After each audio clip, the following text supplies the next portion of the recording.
La la da da da.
Hadouken!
Hello, hello, hello, hello, hello, hello, hello, hello, hello, hello.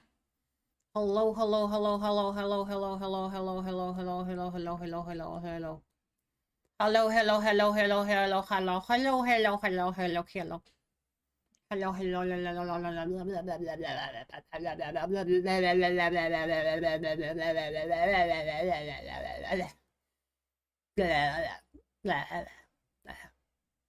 my body is in pain, but it's kind of the good pain because I went to a. I'm finally doing the gym.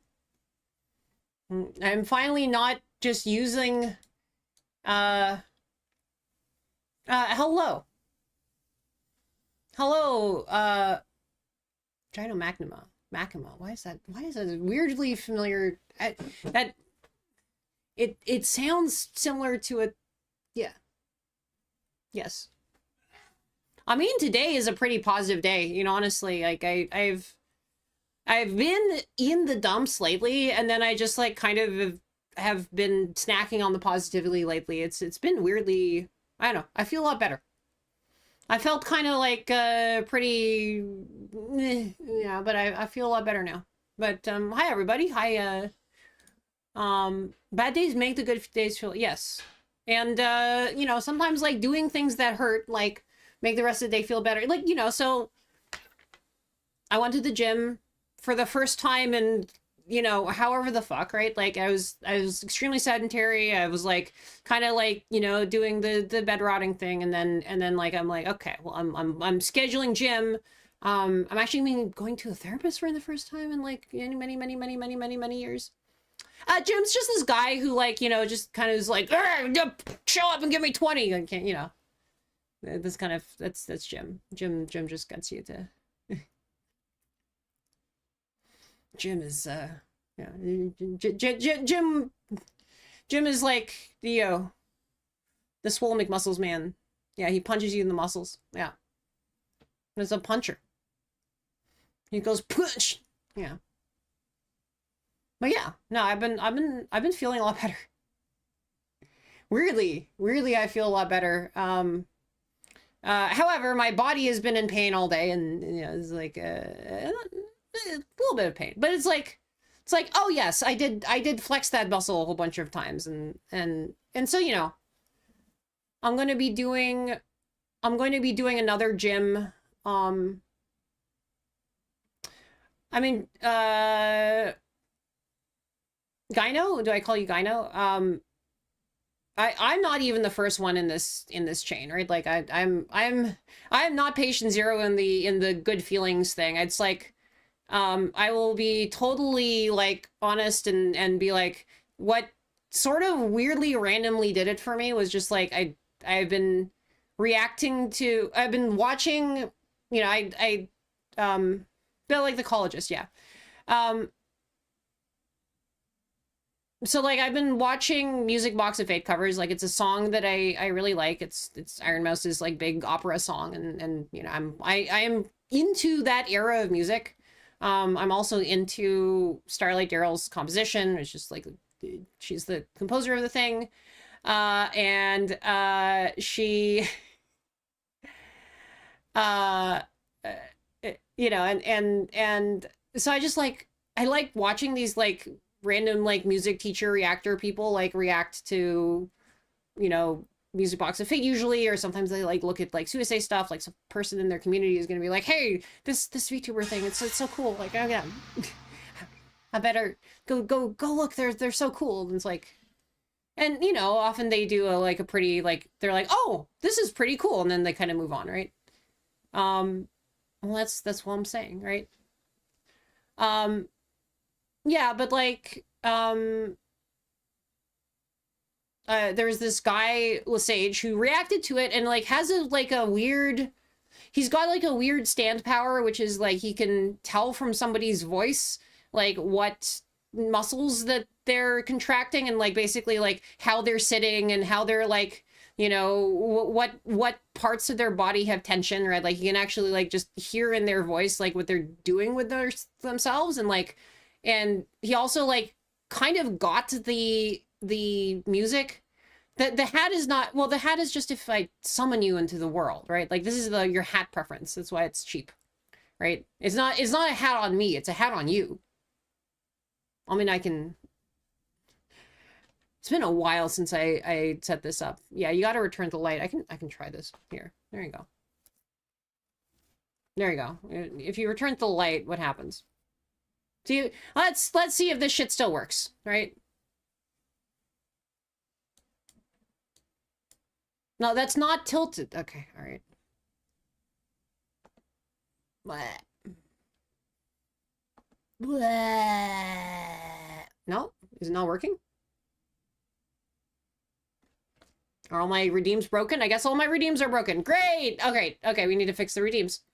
Redeems are busted. A bunch of redeems are busted because I have not dusted them off in a while, and so they're unfortunately pretty dusted. I mean, I guess the first one worked. I don't know why the second one didn't. All right, let's I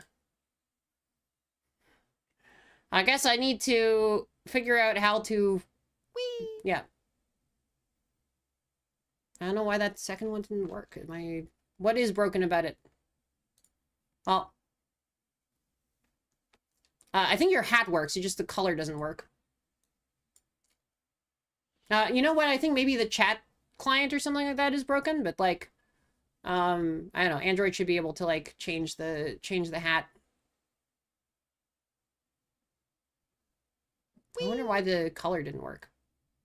So normally, and I haven't used it in a while, which is why it's probably broken, is those things like turn into your chat color, but like, but there's a whole bunch of like weird cobwebs in my streaming setup because of like the sort of like time since I used some of this stuff. Yeah. It is a very long game. Last time I played it was like 10 hours. Oh. No, but yeah. No, this guy just had this like incredible reaction to it, and then like his community like introduced this other VTuber singer Bajiru, and then like and then like I feel like the Lesage Bajiru thing is like the next like you know, it was extremely Connor Iron Mouse. It thought that with salad, I think, was the thing that Automod has been getting really weird. Like Automod, the sort of stuff that I've been seeing either Automod filter out or like my settings filter out, like the stuff. It's so weird. It's so weird. It's fingers in. I think it was fingers in. Yeah. Yeah. No, I think it was fingers in. But I think like puppet. I saw somebody like ask about somebody else being a puppet, and then like, and that got filtered out for me. Like that was like seen as, yeah, it's just, it's so weird. Some of this stuff is like very weird. Yeah.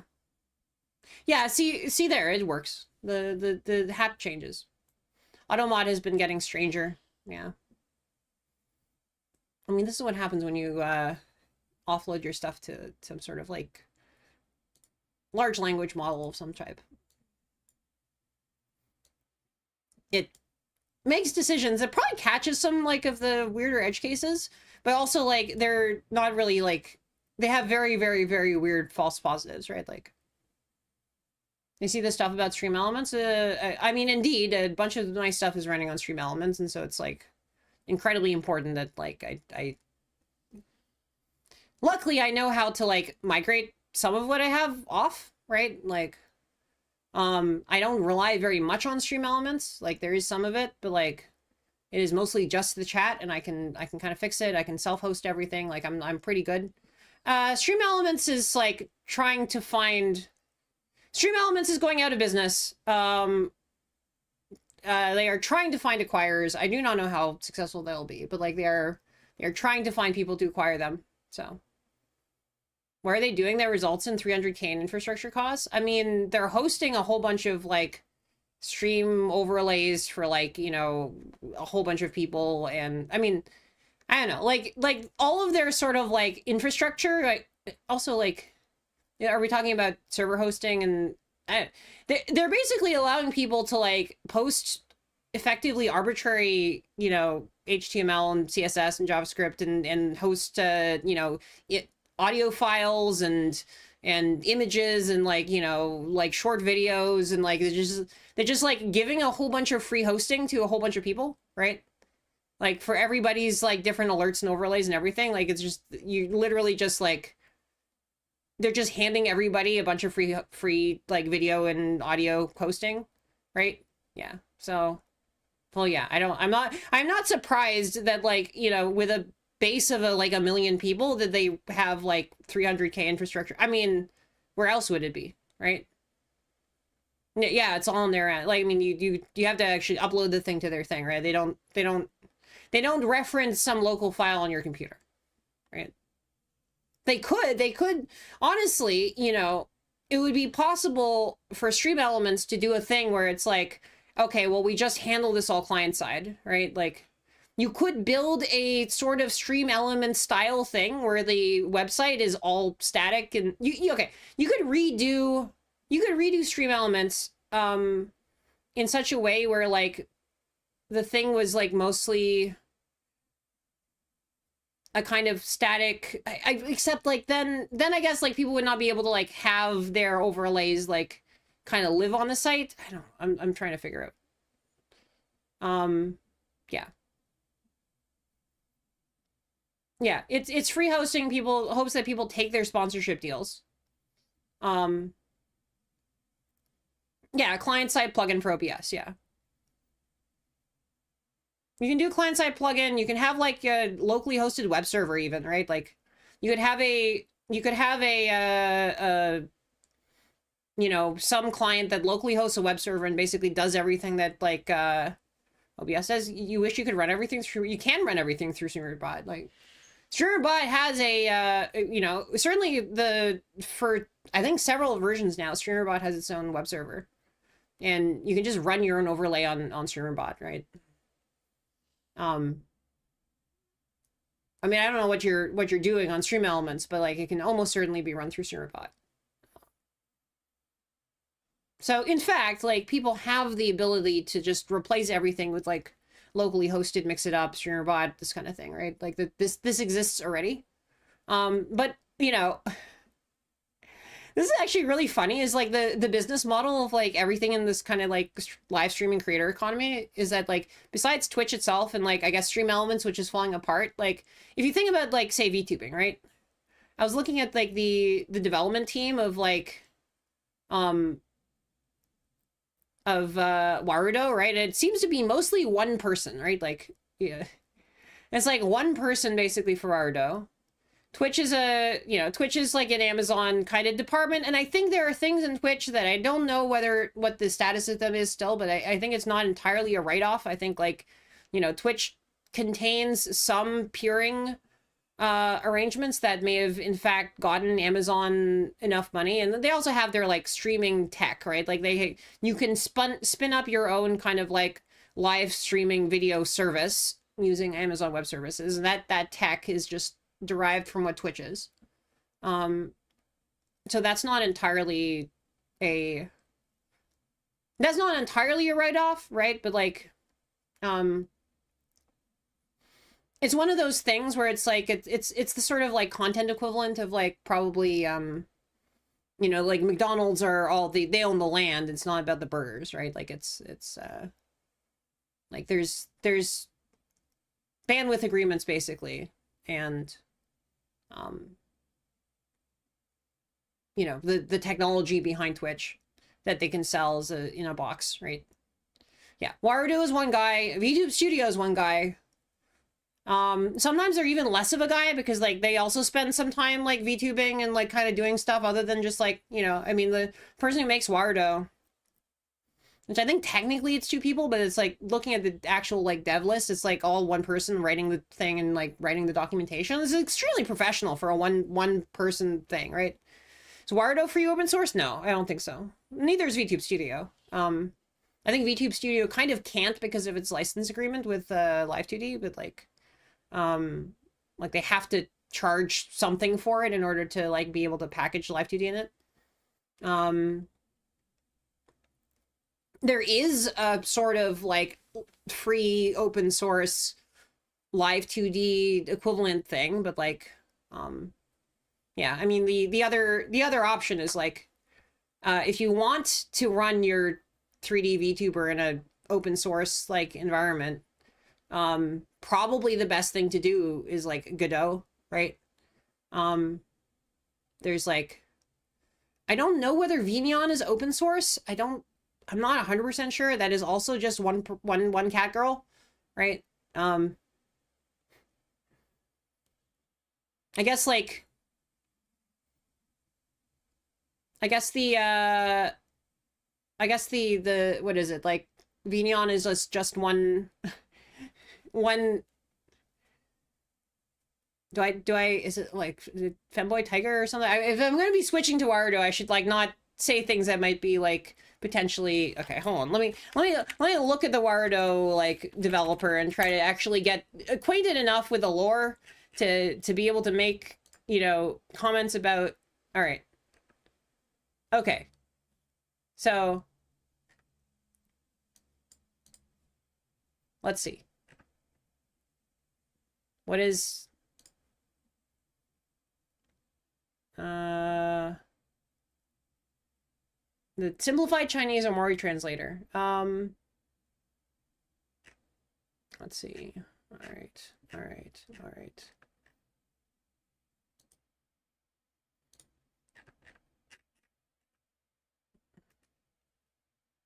This is interesting, actually. So if you go to the Warudo docs, right?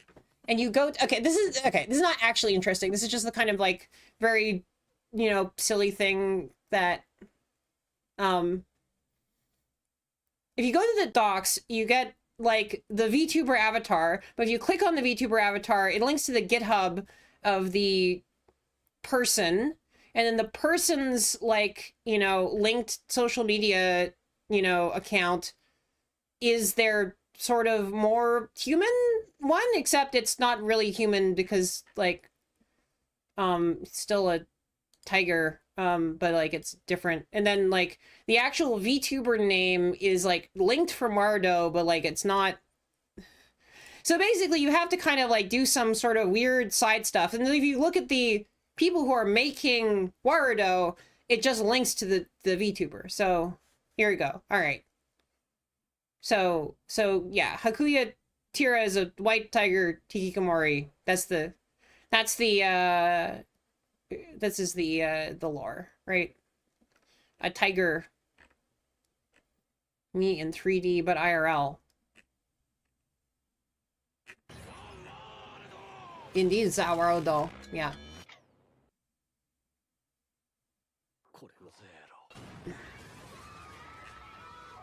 I don't know whether I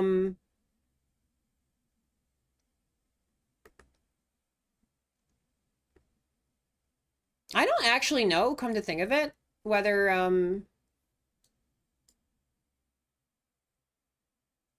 you saw a headlight coming in through the window, yeah. I'm trying to think, like, is does Denshi have like VTuber lore?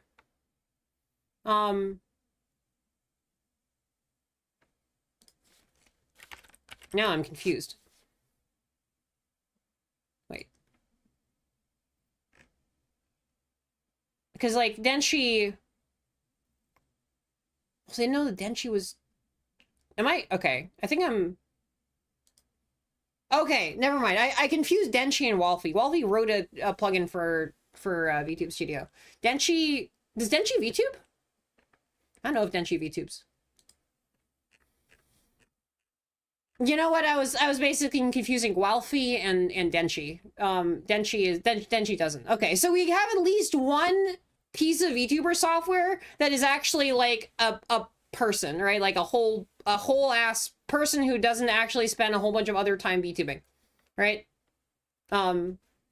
There's Denshi, right? If you ever if you're like in VTubing and you don't know who Wolfie is, like, have you ever seen those small models of Hololive? Like, the really early era Hull, I have like small models of like Myth, right? And starting with like small Ame, who was like a mascot at the fests and stuff like that, right? That's Wolfie. Wolfie was the person who drew those, but he's also like a computer programmer. Yeah, Wolfie is a software engineer who like wrote some plugins for VTube Studio, and yeah. So yes, from ancient Toho stuff. Yeah. Mm-hmm. Yeah, and indeed, like, this is like the sort of people who would like work on VTuber tech, I think, is just like everybody is from the same like weird internet hole. I mean, I feel like I'm kind of new to this, but I was like always like peering outside going in, because like I haven't made any, like I don't have any like content history before VTubing, so it's like I've peered into this space, or like into spaces like, near this, and then you see some of the same names, but I feel like I was never like deep enough into like the Toho hole, or like the what are some of the other holes, right? Like there's the Toho hole, there's like the Utaite hole, and like I looked more into the Utaite hole and the Vocaloid hole than I think some of the other holes, but like yeah, there's like Toho hole, Utaite hole, like some, I guess, yeah, some Tokusatsu hole. Like I mean, I didn't really even like watch my first Kamen Rider until this year, so it's like I'm so far out of the Tokusatsu hole. I assume Kamen Rider is like quintessential Tokusatsu. I'm just like I'm not even like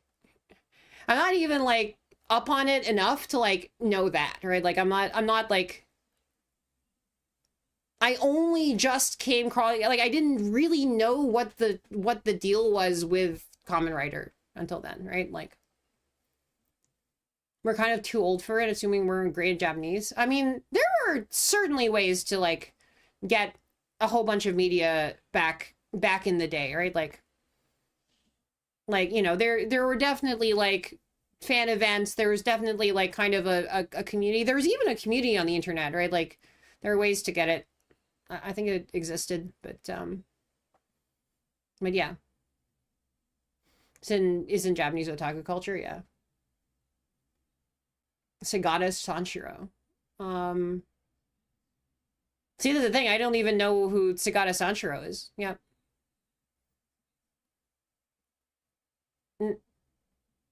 My first anime, I guess I watched when I was 12, so that would have been like 2000, 2002, 2001. And I must have been into it before. I don't know. I think I got very, very rapidly into well, okay. Of course, my first sort of exposure to like Japanese culture, like Japanese pop culture, is, Nintendo, right? Like ever since I walked into that like furniture store where they were trying to like make the kids not run around the furniture store by like putting an N64 on the ground and like letting them entertain themselves, and they put Star Fox 64 onto it. Ever since I like played that first game of Star Fox 64, I was like, oh, this is like really cool and interesting and a little bit weird. And then like I was just kind of like yoinked into the, I mean, that was my first hole, the Nintendo hole, I guess. But like first anime when Pokemon, Yu-Gi-Oh, Sailor Moon. Yeah, I guess Sailor Moon I was aware. Yeah, Sailor Moon I watched. Like Pokemon, like I watched a little bit of it. Like those were like ones I was aware of. I think like my first subbed anime was on yeah. Yeah, no, there you can now, Meowstachio, this is actually something, honestly, I was thinking a little bit of you when I saw this, right? Like you kind of do, if anybody is like kind of already doing Star Fox VTubing a little bit, I think it's you, right? You kind of have a little bit of that vibe. Is Nintendo going to No, I don't think Nintendo is going to DMCA people who try to, well, yeah, I don't think Nintendo is going to DMCA people who do it as a bit. Like, it's, I don't think that I don't know if they really police that kind of content that much.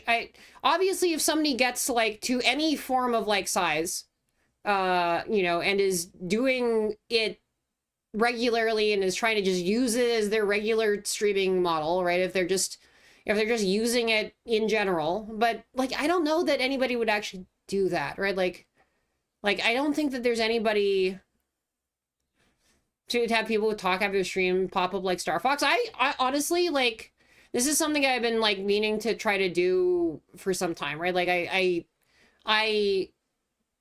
we have the ability to do this, you know?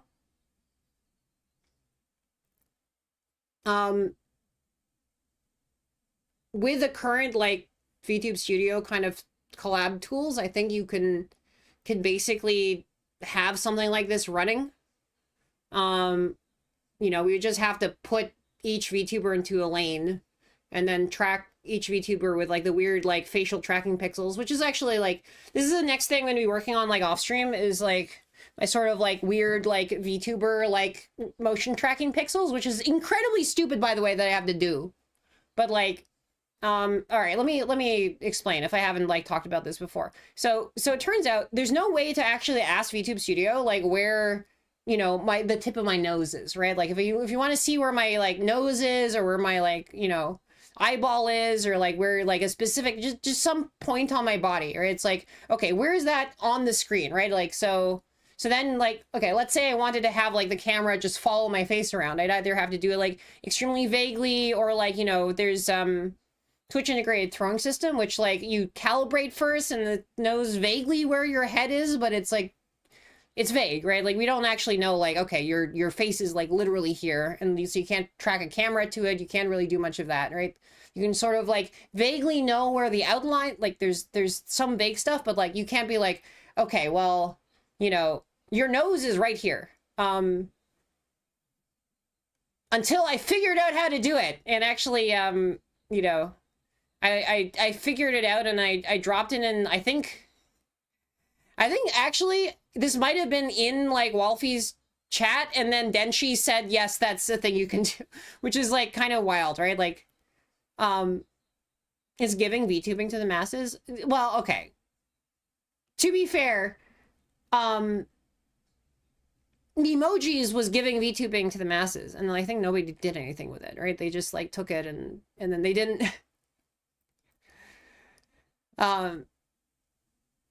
you know, literally anybody can just VTube from their iPhone. It's just like they have those like random like dragon emoji characters or whatever, right? And what a memoji.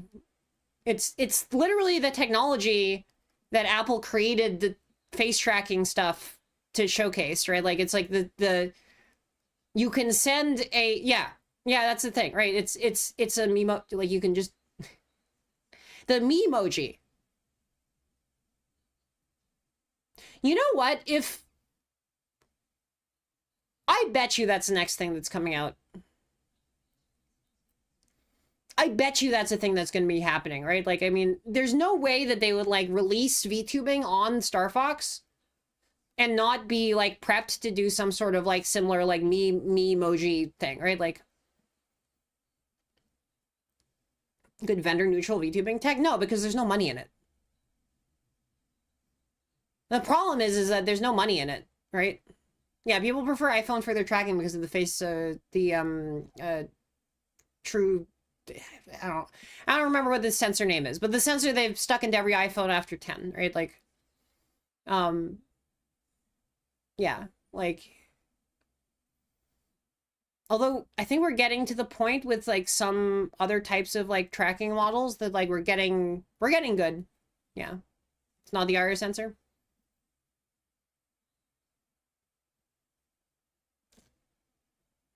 My impression was the iris sensor. It could be. Maybe I'm wrong. I don't know.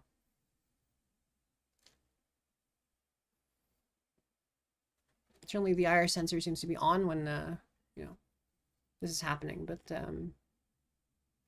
no, I mean like the real thing is just the money in it, right?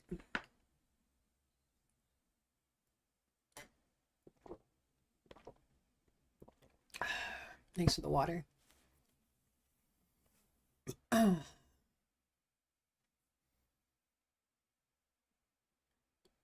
Yeah. So So yeah, I mean, I'm probably more like inside baseball on this stuff than I could be, but it didn't work in a dark room. I mean, it doesn't work in a dark. Well, I mean, it does not work nearly as well in dark rooms. It is not only the IR sensor, right? The IR projector grid, I think, helps to some degree, but like, there's certainly a lot of visual information that is also taking in addition to the sensor, and I think the the neural net that is like actually coming up with lens shapes is taking out a bunch of the information from all these things, and I think the grid is not actually really that good enough to like map out the face in a way that will give you good blend shapes. Especially eyes, right? Like, I mean, there's nothing about an IR sensor that would really tell you where the eyes were, right? At least not well, right? Because your eyeballs are not really moving in your head when you're rolling them around. Like if I look left, right, and don't actually like change where I'm, physically, like where my head is physically, like it doesn't do anything. I mean, there's like a little bit of like bumpiness to the eye in the front, but like I think that is so minimal that like nobody's using that to figure out what direction someone's looking. And there's probably a different IR profile for like a pupil and other parts of the eye, but like yeah.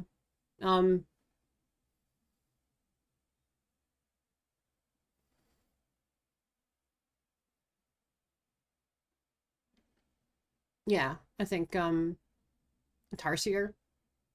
I don't know what that is. Um so so yeah, I mean they're bringing VTubing to the they're bringing VTubing to their remake of Star Fox 64. I am presumably going to get this, like, even if I am like a little bit disappointed about them not putting out a new game into the thing. I have not actually played Star Fox Assault yet. And I probably should. Like, it feels like Star Fox Assault is exactly the sort of game that I should have played. I didn't. I haven't yet. So that's the thing, right? Like, if I didn't play Star Fox Assault, I don't know that I can really complain about like getting a remake of the game that I actually liked, right? I'd like to actually. Star Fox Assault is a game that I'll play, probably soon. I'll figure out a way to play it. Play it on original hardware, most likely. I think you can play it on. I don't know if they have it for with some sort of backwards compatibility, but I can. Hold on, what systems is it for? Wii U? It looks vaguely Wii U-esque. No, it's GameCube. Oh, it's much earlier. Okay. It's do they have a real release on it? Do they have any sort of like, is it literally just GameCube? Dude, I'm so depressed that my GameCube got actually like just lost by my dad accidentally like forgot it in the elevator, and by the time I got back it was gone. So it was just like poof. But I think we should be able to find a GameCube. I'll just find a crab, I'll beat them up, and I'll take their GameCube. And I'll play Star Fox Assault. So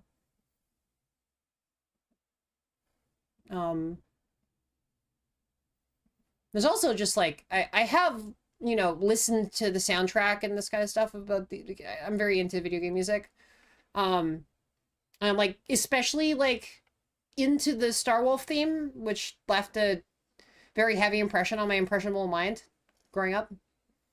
You love fur physics. I honestly I completely understand liking. I understand both positions. I'm going to be like an extremely squishy centrist here and be like, I actually understand the people who both really like and really don't like the new designs. I think like there's a lot to like in them if you're into a certain aesthetic. And I think like if you aren't really into that aesthetic, like if you don't like the direction that they've gone with them, like that makes a ton of sense too, right? I think it's just like, what is it that you want out of these characters? And I know that's like this is kind of a squishy non-committal position to take, but I'm gonna like take my stupid squishy non-committal position in a firm, strong way, right? Like, yeah, it's the toothbrush, it's the, I don't know why I keep bringing up the Yandere Dev toothbrush, but like it's pretty funny, right? And the fur physics are very nice. I remember back when I was in university, a physicist who had like interned with Disney to make their like 3D model for like hair physics in Tangled. And I think this was like a huge, honestly, a lot of the technical work that they did on Tangled actually like was a huge part of like pushing sort of globally like 3D hair physics forward in a major way, right? Like I think like there a lot of that kind of work like was a huge contributor to what like exists in hair physics these days. Um and so it's very, very, very cool to like go to a talk by this guy who had just been like brought on as a consultant physicist for Disney to do the hair physics. And I think like I think they might have taken some of the same people and like put them on Frozen for snow physics, right? Like the one thing about like Disney 3D animation is that like every movie they seem to like figure out a way to like, you know, make some sort of interesting breakthrough in 3D animation, like at least like in that era, right? Like the sort of like Pixar-y, like early like 3D like mini Renaissance like era of like, you know, Tangled, Frozen, etc., right? So yeah, I mean a lot of the really, really cool stuff that we're seeing with 3D models and the look of them, right? I think it owes a fair amount to like some of the hair work that they did in Tangled and Frozen. The level design, yeah. There was definitely a sense when I was looking at it, like especially the first time before I like had a little bit more time with it, that I was looking at, the what if Star Fox 64 but realistic, it's like it did look like an Unreal Engine like kind of what if Mario but realistic, right? It's like, just the fucking gritty thing with it. I know. The other thing that I think only one other person that was like looking at or reacting to it just like immediately twigged on and immediately was like, holy shit, right? And then honestly, looking at the original Star Fox 64, this is also a big thing, is like they are being very, very, very, very unsubtle with like just being Star Wars, right? Like I think I talked about this a bunch already, right? I'm just like, I don't know why I'm obsessed with the fact that Star Fox is like looks like Star Wars, right? Like, but it just does. It looks like Star Wars. It's like they're doing a Star War. Star Fox is just a Star Wars reference, and then everything else is. But like, it was just so blatant to have like something like almost the word for like the exact musical stinger when they were like, went from the.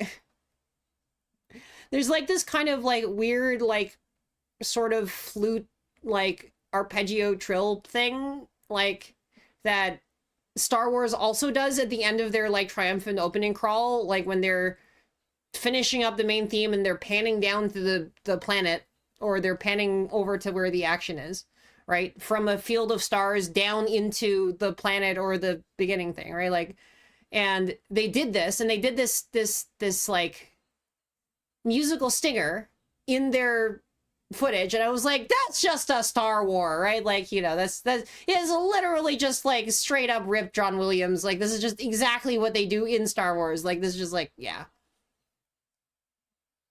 No, that's the composer of Star Wars and Indiana Jones and the Harry Potter main theme and a whole bunch of other things and like basic Jaws in every iconic. When he goes, they're gonna have like big shoes to fill, but they could get like Lena Raine. It is like kind of wild how they have these iconic composers that like define entire media. And this is the thing. I think I think Starlight Daryl is like one of the defining composers of the VTuber medium, along with like Patterns and like there's a few people, right, who are like. Certainly of like the sort of indie VTubing side, but even like, the non-indie side, I think like there's a couple of like guys and gals and probably NB pals. I don't know any specifically, but like, they've sort of defined some of it. I mean, you're listening to VTuber music right now. The BGM is playing. At least it should be playing. I don't know whether all my other audio stuff is broken, but like, yeah, it turns out you're listening to VTuber music right now by Flamebird, actually. So you're responding to the person who wrote the VTuber music that you're listening to right now. They can't, yeah. Okay, so Nintendo does have a sort of weird way of like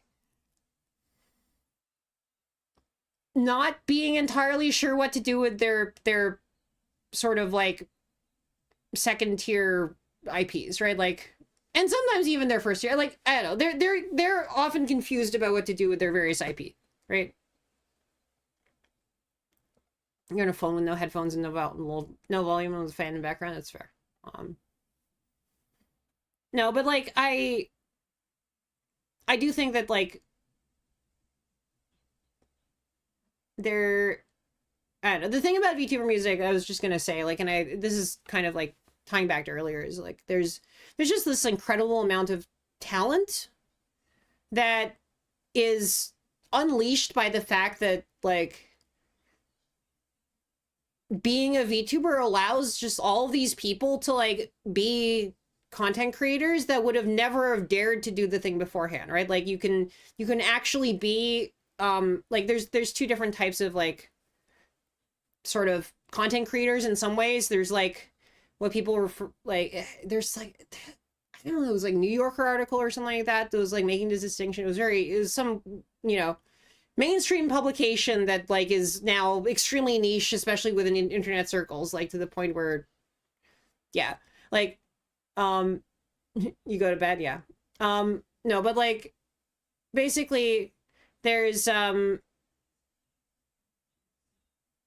basically the, I'm trying to find where my brain ran off to.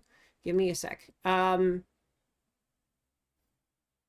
Yeah, with VTuber music, and a whole bunch of other stuff, like just a whole bunch of the crazy production value stuff that people have, like a lot of the art, a lot of the sort of like, you know, weird skits that people do on, like even like the yapping, the comedy, all this kind of stuff, right?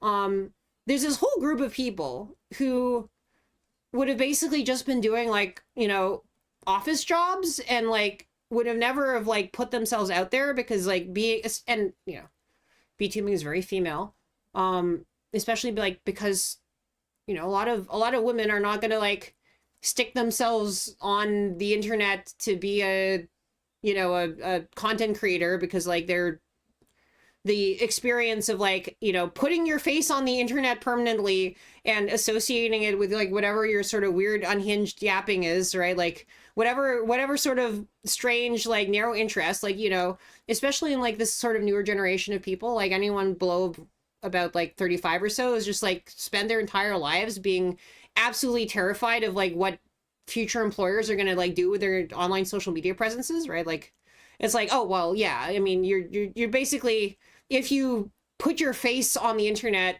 as like somebody who, you know, has any sort of opinion whatsoever, then you're like just putting a weird like brand on yourself where like in the future like you're just gonna shut the door to all sorts of like weird things that you can do. And also you know, if you're, you know, if you're a woman, then like you just, a lot of, it's likely to be sort of a deeply uncomfortable experience for a lot of those people because of like how personal like a lot of people are on the internet about bodies, right? Like and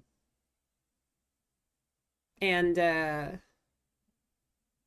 I mean, it turns out that VTubing kind of fixes both those problems, right? Yeah, yeah, and some people like they do streaming, and then they do streaming kind of like to, they do streaming and it doesn't like go very far. Like they're pretty niche as streamers, right? And you know, they if you're niche enough as a streamer, it's like, yes, the internet is forever, blah blah blah blah blah, right? But like part of the thing about live videos is like most of it doesn't actually like rise to the level of like ending up getting clipped anywhere or being able to be put in a VOD that's persistent, or like, you know, there's a lot of people who just like did streams for a very long time and never like simul stream, never really put VODs anywhere because they, you know, why would they? And like their like content is very like uncontroversial, it's like very ephemeral, it's just, yeah, it's whatever, right? Like so that's the thing, right? Like those people often run into problems when they start to get a little bit of like an audience, and I think a lot of the number of people who switch from like some form of like face streaming to VTubing, better than ephemeral, not having a femur, yeah. Mm-hmm. Oh, I mean, you can also VTube if you're ephemeral, because like there's no reason that you can't have a femur as a VTuber, yeah.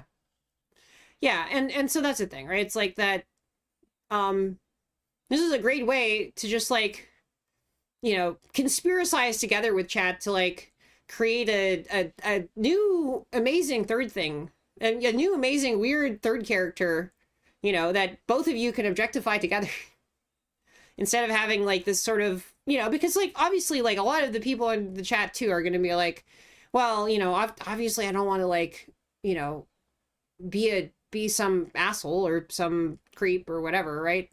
And so, you know, if there's a human being and then you kind of see some other people in chat are being creeps or whatever, right? And they're sort of objectifying this person, or you see like, you know, art of the, you know, the streamer, like, you know, it's like, it's very, you know, strange, right? That you can't really kind of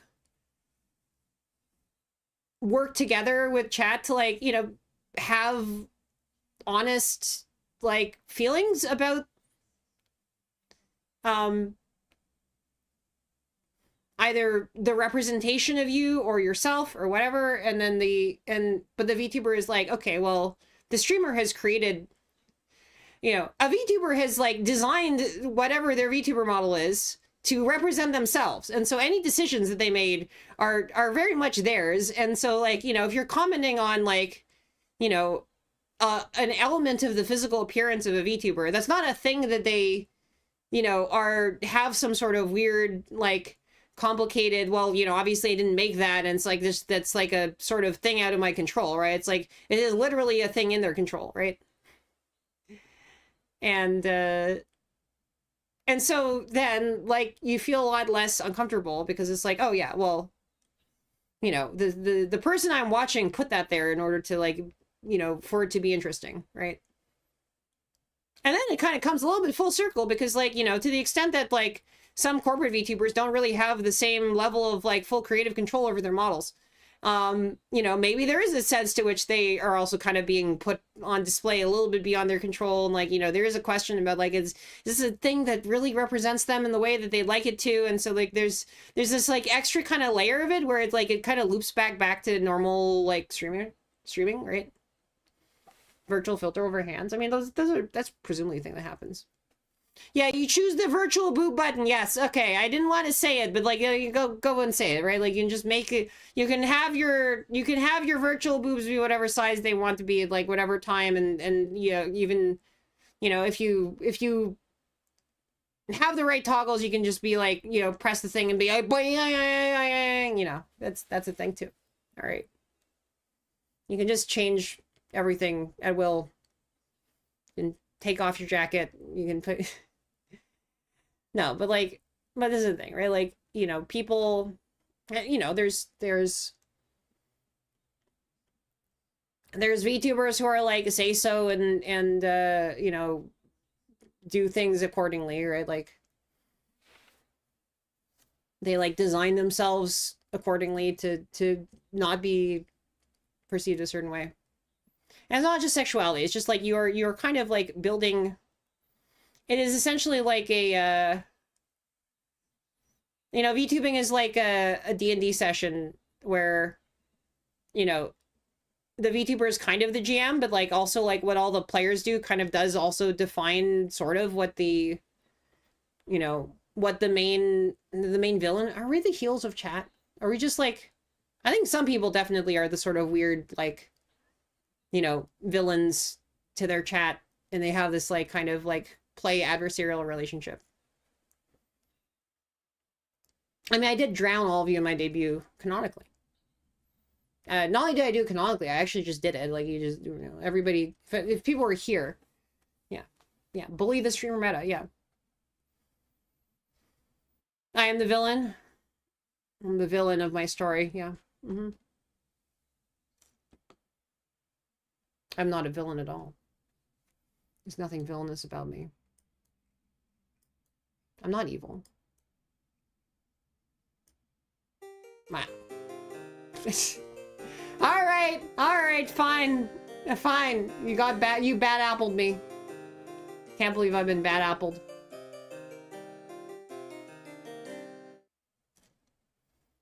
By the way, I do need to fix my my BGM. I do need to have a BGM thing.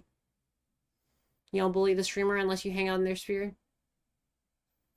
You saw someone dressed as Mima.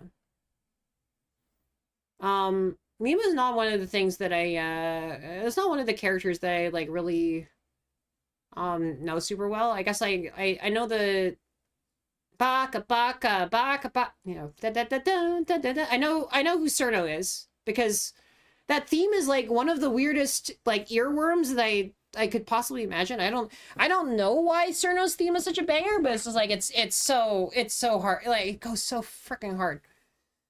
I don't know why. Like, it's not even like one of the sort of like deliberately kind of like hard like kind of driving, like it's not UNO and Was Her. It's like it's actually pretty like light as a song, I guess.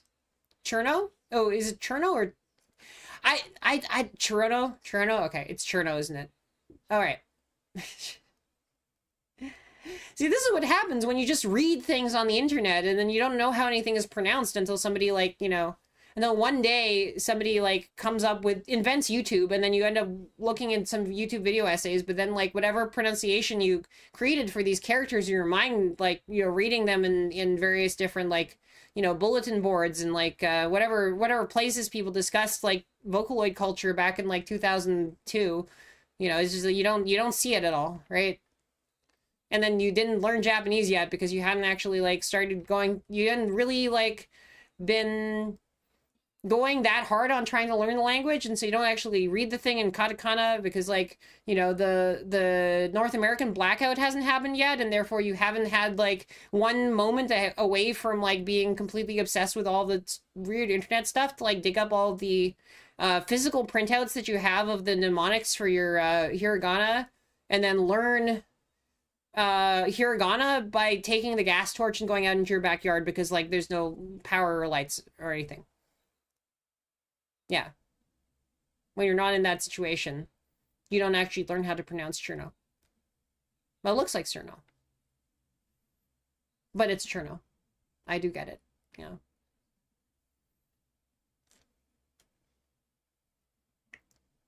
Also, yeah.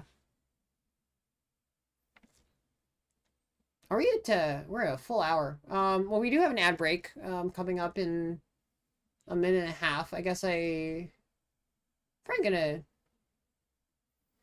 see about running a words on stream for that, but like Cherno's perfect pronunciation class, yeah.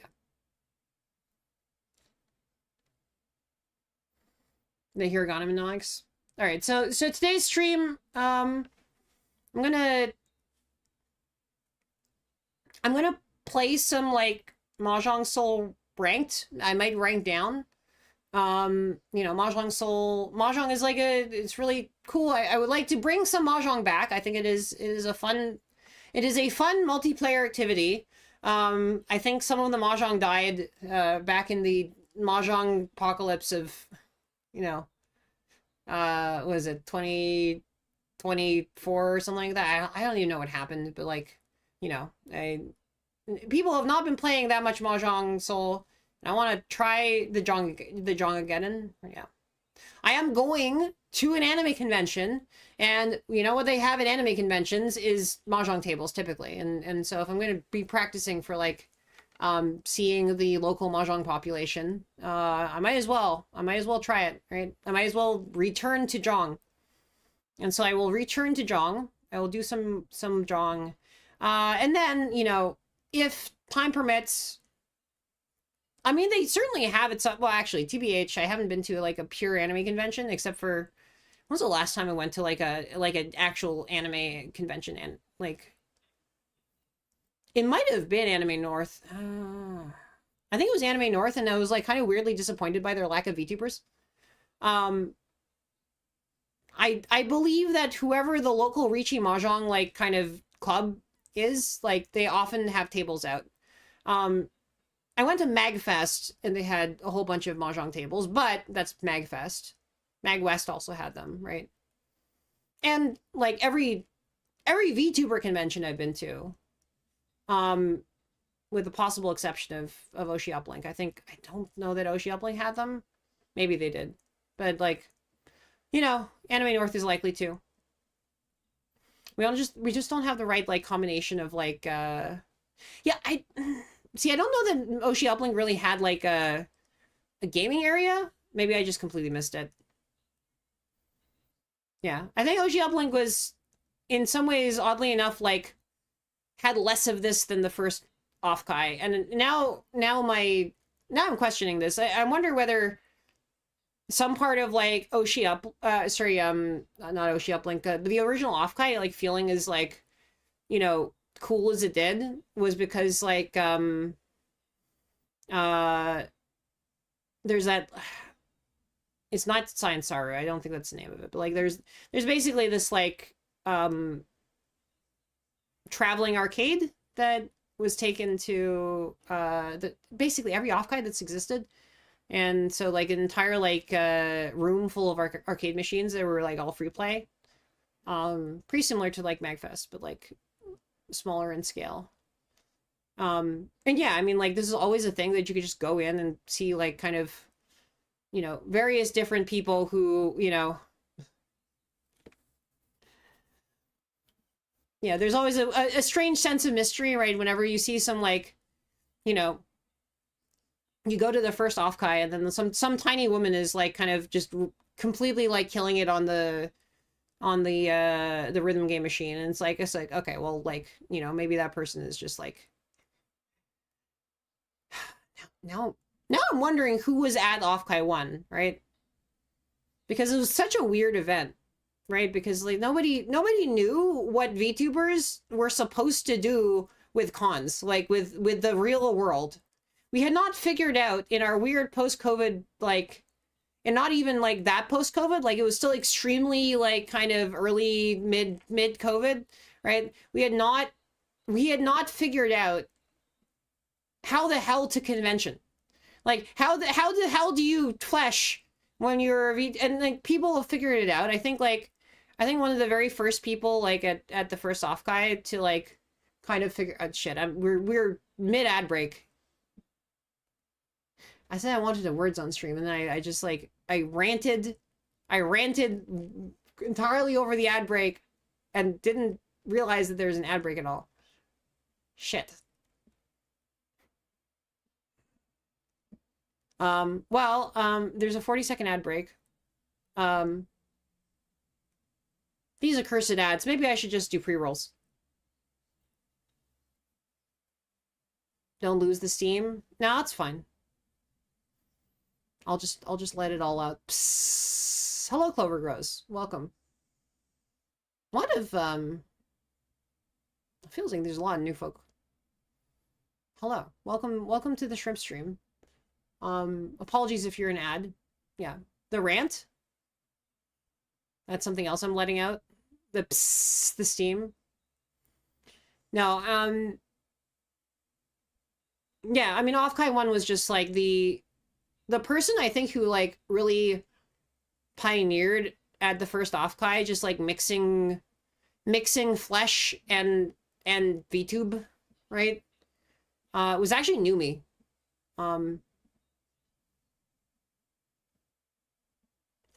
Was Nimune.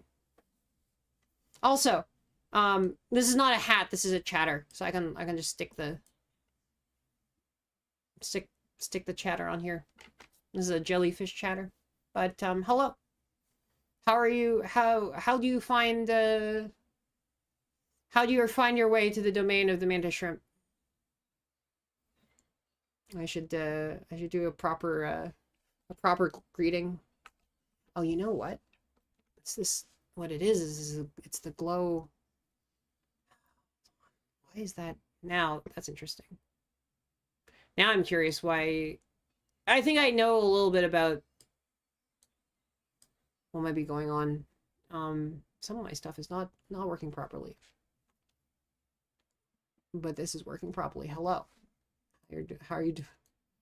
How are you doing? Randomly clicking through. Nice. And you.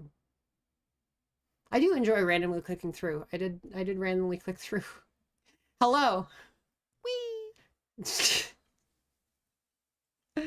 We're just having fun here. Honestly, that look. Maybe I should like. Maybe I should try the bolder colors sometime. It was Arthur or Ronan. You know what? Arthur and Ronan, you know, I both really, you know, I do like both of them, both as like content creators and as people a lot.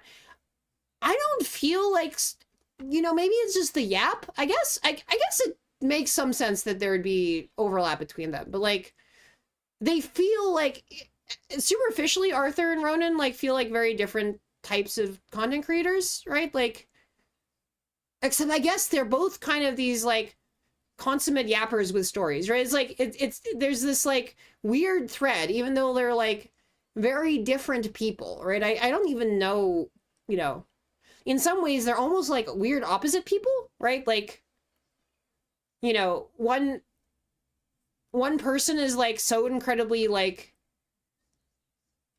you know, it basically like Arthur and Ronan is like, Ronan was like, you know what, now that's coming to me.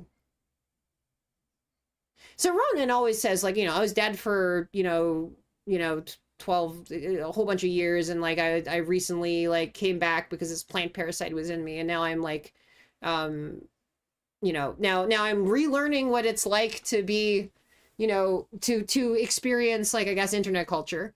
Right. But like Ronan does feel like, you know, she was definitely a product of a certain like particular like slice of internet culture. Like there is a definite like part of internet culture that Ronan was very, very kind of like is plugged into in a way. And like, so is Arthur. It's just a different like part of internet culture, right? Like Arthur doesn't hide or like downplay that he's like a creature of the internet, right? Like in some ways he's like he's from the internet, I guess, like as an imp.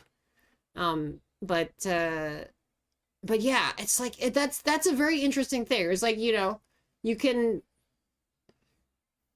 the main thing about yapping is you have to have some sort of like weird like kind of strange niche like interest that warped your brain in a certain way that like talking about it is interesting, right? Yes, the internet, yeah. I guess it's bad form to make the pun twice, right? Like I think that's I think it ruins it. So it's officially ruined. It's in the bin of ruination. The pun shall fall to the bin of ruination for all time.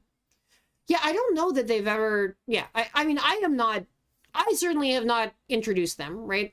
I mean, I would say I know both of them pretty well. I've not introduced them. I don't know that I would think of anything to introduce them over, but like, you know, yeah, no, it's interesting. Like, it makes sense that people would watch both of them. And it presumably makes sense that people would watch me as well, right? Like, I mean, I remember the way that I discovered Ronan in the first place was just like, I was doing a community night. By the way, community nights are going to be coming back. I'm going to actually, I should ask like now, what do you guys want in terms of community nights? Do you want me to like kind of do more? Because like there's a couple of like choices, right? We can kind of do move. Yeah, maybe I just do everything. we can do like movies that are a little bit more like kind of mainstream, that there's like higher levels of you know, familiarity. Like, you know, some people might have seen some of these things, right? Like we could do like, yeah, we could also do like stuff like Reboot, right? Where it's like, okay, well, this is like a sort of like hag, like kind of coded like 90s thing. Or we can like do weird video essays. I don't know. My feed is going through an extremely Toronto time of its life, right? Like, um, and you know, maybe some there's this like whole ass like video essay series on Rob Ford, the crack smoking mayor of Toronto. That's like this, you know, wild, like, you know, 4-part, each part is like, you know, 2 hours, and it's got all these like infographics and like all these kind of like, you know, it's this kind of like strange one take, you know, thing where it's like the entire thing is just like this one giant like, you know, 3D model thing, and it's like it's one of the wildest kind of like ways to film a video essay. And it's like, we could do Aqua Teen Hunger Force. Yeah, I mean, there's a whole bunch of like this kind of older media. There's like kind of the more mainstream media. Like, you know, we could watch like, I mean, if we want to sort of like, you know, throw back to the 90s, this is certainly a thing that we could do, right? Reboot is a good idea, mainly because, well, not mainly because, but especially because there's been a Reboot restoration project that's actually like taken the episodes and restored them in incredibly high detail, right? Like, and presumably that's going to be releasing episodes. And actually at Oshi Uplink, I was literally talking, I literally brought up Reboot, and there's a whole discussion about why are there not that many Reboot style models, right?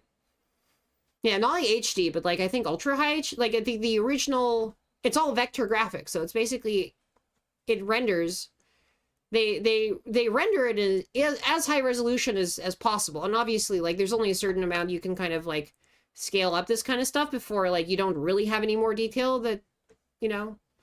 But you know, they are an incredibly high, incredibly crisp quality. And you know, for what is literally the first ever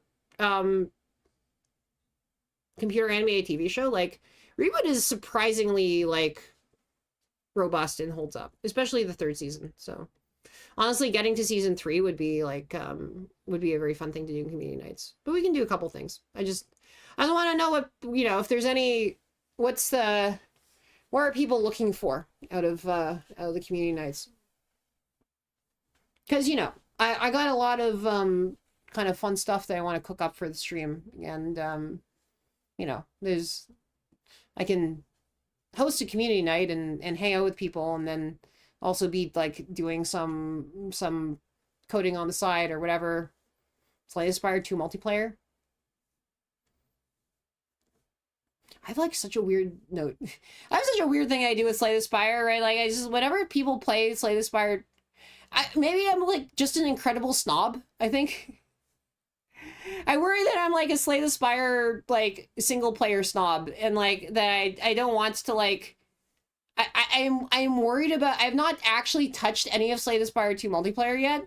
And I think part of my brain is worried that if I touch Slay the Spire 2 multiplayer, that it's just gonna like activate some sort of weird like brain cell, that like the same thing that activates when I'm like, somebody modded this. I'm not playing the real version of the thing. I'm like, this is the fake version of it, where it's like, and I'm gonna be like, okay, well, all of my like single player strategies just like don't apply in this like, you know, horrifying multiplayer like environment where they have, you know, just the balancing considerations are so incredibly difficult that like, you know, it's either going to be incredibly easy to do or just completely impossible, right? It's like, and you know, that is how a lot of people feel about Slay the Spire like single player, but like for me, I just feel like, you know, I've muscle memoried myself into a place where it's like, I don't know, maybe I'll just get a completely like insane conniption if I, you know. Okay, but for Plants vs. Zombies, that's like, what? That's a PopCap game, right? So the rule with PopCap games is I have to like create some sort of like, you know, Twitch plays about it, right? We should do Twitch plays Peggle. If it's a PopCap game, I have to use auto hotkey and then I have to make a weird Twitch plays of it, and then like you guys can do like weird strategies, and we're gonna okay, that's gonna be a thing. But that's on stream, right? That's actually stream content. Like, yeah, Twitch gets pegged. This is of course before the magnum opus, which is in fact like, you know, trying to figure out a way to do Twitch slays. The Spire. But like I mean, I feel like Twitch slays is better. Right? But for Peggle, that's a great name. How much were people thinking, how much were the Peglin developers like snickering to themselves as they put that name in the thing, right? Like, that's been the name for a while. And it's like, how much were they like, hey, you know? I'm just imagining this this kind of, they're just gonna be hey.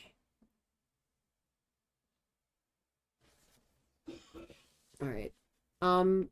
Let's see. I think unless there is some amount of wanting to Peggle 2. I mean, there's Peggle Knights. Yeah. Oh no. It's the nya person. All right. I'm gonna jump into ranked on mahjong. How many is there any, why is the cat girl? Why stop with the cat girl. Okay, hold on. All right, there we go. Yeah, okay, sorry. The cat girl's nyawing. This is unfortunate.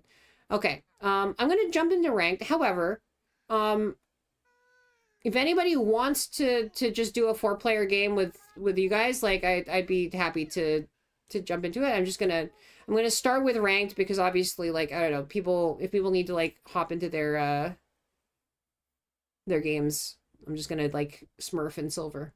I don't even, it's not smurfing. I'm allowed to be here. Like expert is allowed to be in there. You're gonna go to sleep? Yeah. Yeah, so if there are people who are like interested in doing a like a 4-player game, just like I'll host that instead. But like for now, I'm just gonna like, you know, throw out some of these. Yeah. Now, part of the thing behind this is, of course, that you can still just yap over it. So that's what we're gonna do. We're just gonna keep yapping, and I'm gonna throw out a south. But like,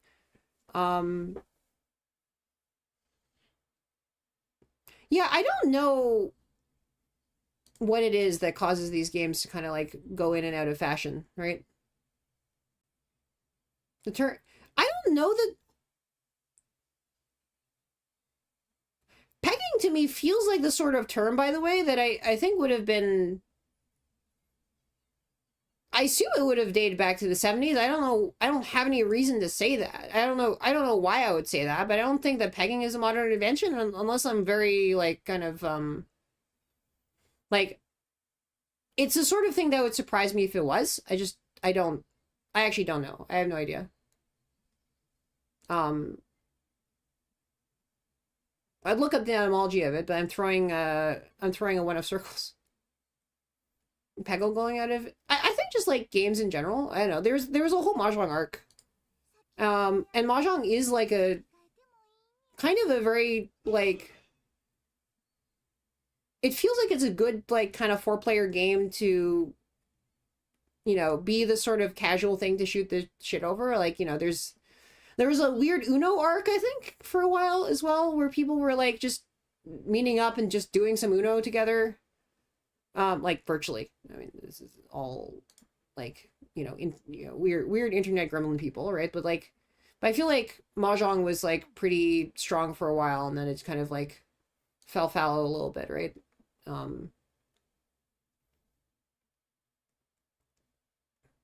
But maybe I'm just missing it, and it's like it's still around, it's still a thing, right?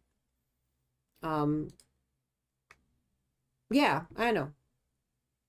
I guess what I'm trying to say is I think like maybe what happened was that mahjong just got replaced by what we call friend slop, and actually like mahjong is the original friend slop in a way, right? Like, you know, we um I'm trying to remember what the timing was in relation to like peak, right?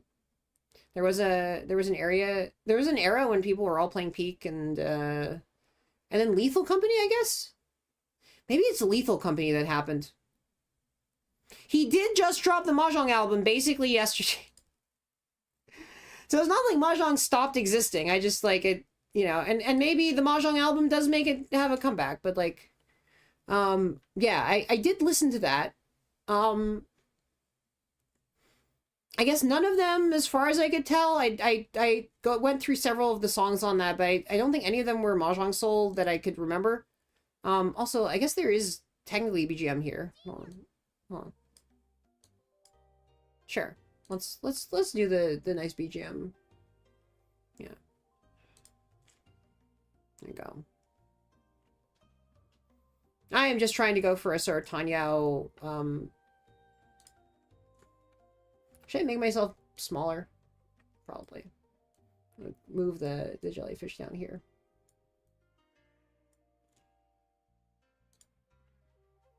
We jump from friend slop to friend slop? Yeah. No, but the question is, like, what is each, like, sort of, like, era of friend slop in the community, right? Like, and if you think of mahjong as being a friend slop game, then, like, it makes some sense, right? I don't even know what makes a friend slop? Is it just like, it's, I guess like being streamable, right? In some ways, right? Like being a sort of obviously a content, I guess helps, right? I guess I can reach you now, although it's kind of a bad reachy. I don't know. I'm not gonna throw the 1,000 for it, but like I'm gonna have it open in case I can win off of it, but I'm not gonna like I'm gonna throw 1,000 points in order to like, you know, win, because there's not a lot of tiles left. Yeah, I don't really care. I'm just gonna, yeah, it was a good idea not to. So yeah, I was just gonna go into Tempai. I wasn't gonna reachy, you know, I'm just gonna get this, and then that puts me into, you know, technically second place. So yeah. I don't think that, like, there's ever not a friend slot, by the way. There will always be some kind of game that fulfills the sort of, like, role of friend slop, I think. I think, like, for a while, I mean, you could say Apex was friend slop, right? Like, there's a whole era of, like, Apex being, like, the game that everybody was playing. And, you know, it's kind of a shame that era is over, because I did like the gameplay of Apex. Like, I managed to... I played it a bit, and I actually, like, did enjoy playing it. Even if I didn't think I was particularly good, it still felt like the sort of game where... there's like a lot of downtime, I guess. Maybe that's it, right? There's a lot of downtime where there's still sort of like the potential for excitement at some various points, right? Like you kind of do a lot of like fairly mundane stuff for a lot of time, punctuated by like large like kind of spikes of excitement. And so the downtime gives you like a big like, and you're doing it in a sort of like either like kind of lightly competitive, or like, you know, like basically something where you can talk to a group of like 4 to 6 people. And, you know, so you have a whole bunch of downtime to like get to know them, to become friends. And then the slop part is like kind of like you suddenly have some sort of like, you know, terrible fate befall you, and then you end up interacting, you know, all of the sort of like crazy shit happens. It's like is clip farming. So you make friends during like 90% of the game, and then all of the like kind of wacky content stuff happens during the other ones. But that actually the wacky content part is just a the wacky content is a Trojan horse for the actual thing, which is just like the wholesome story of all these people becoming friends with each other. I'm gonna open my hand because I've got the dragon anyway, so I figure, like, actually, you know, I should have taken this. It would have gotten me a lot closer to Tempai, but, like, yeah. Yeah. No, but I think, like, you know, friend groups, like, playing games together is different from, like... Because, like, games can be fun and, like, not be a sort of weird content trend, right? Where everybody's doing the content thing. And I think that's a little bit of the distinction as well, right? That... Oh, Ron, okay, cool.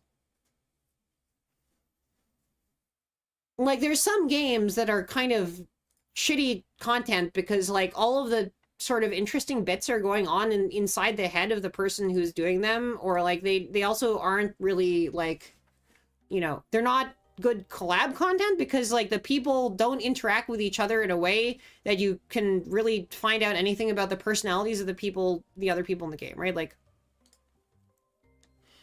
and, like, I don't know, I feel like Bridge would be great friend swap, right? Like, you know, maybe this is the thing. Maybe we need to, like, go, like, 100 years back and just, like, really go extremely hardcore hag mode and just bring back Bridge. Like, you know, get a whole bunch of VTubers playing Bridge, right? Like, you already have dogs playing poker. Like, you can have, actually, come to think of it, I've been seeing a lot of, like, blackjack and that kind of stuff as, like, VTuber stuff, right? Like, I've been seeing a lot of people playing this.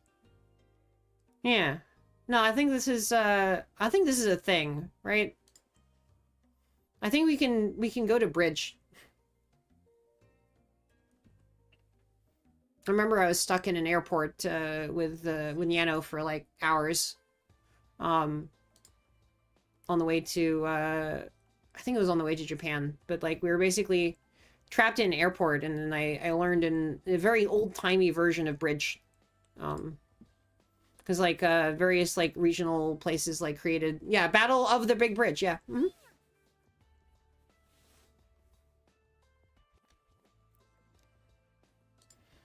Yeah, but I think Bridge does have this sort of, like, grand unified theory of friend swap, right? Like, you need to figure out what is friend swap. Give me your secrets. Tell me what you are, friend slop. Also, I should have cheated that, but, you know.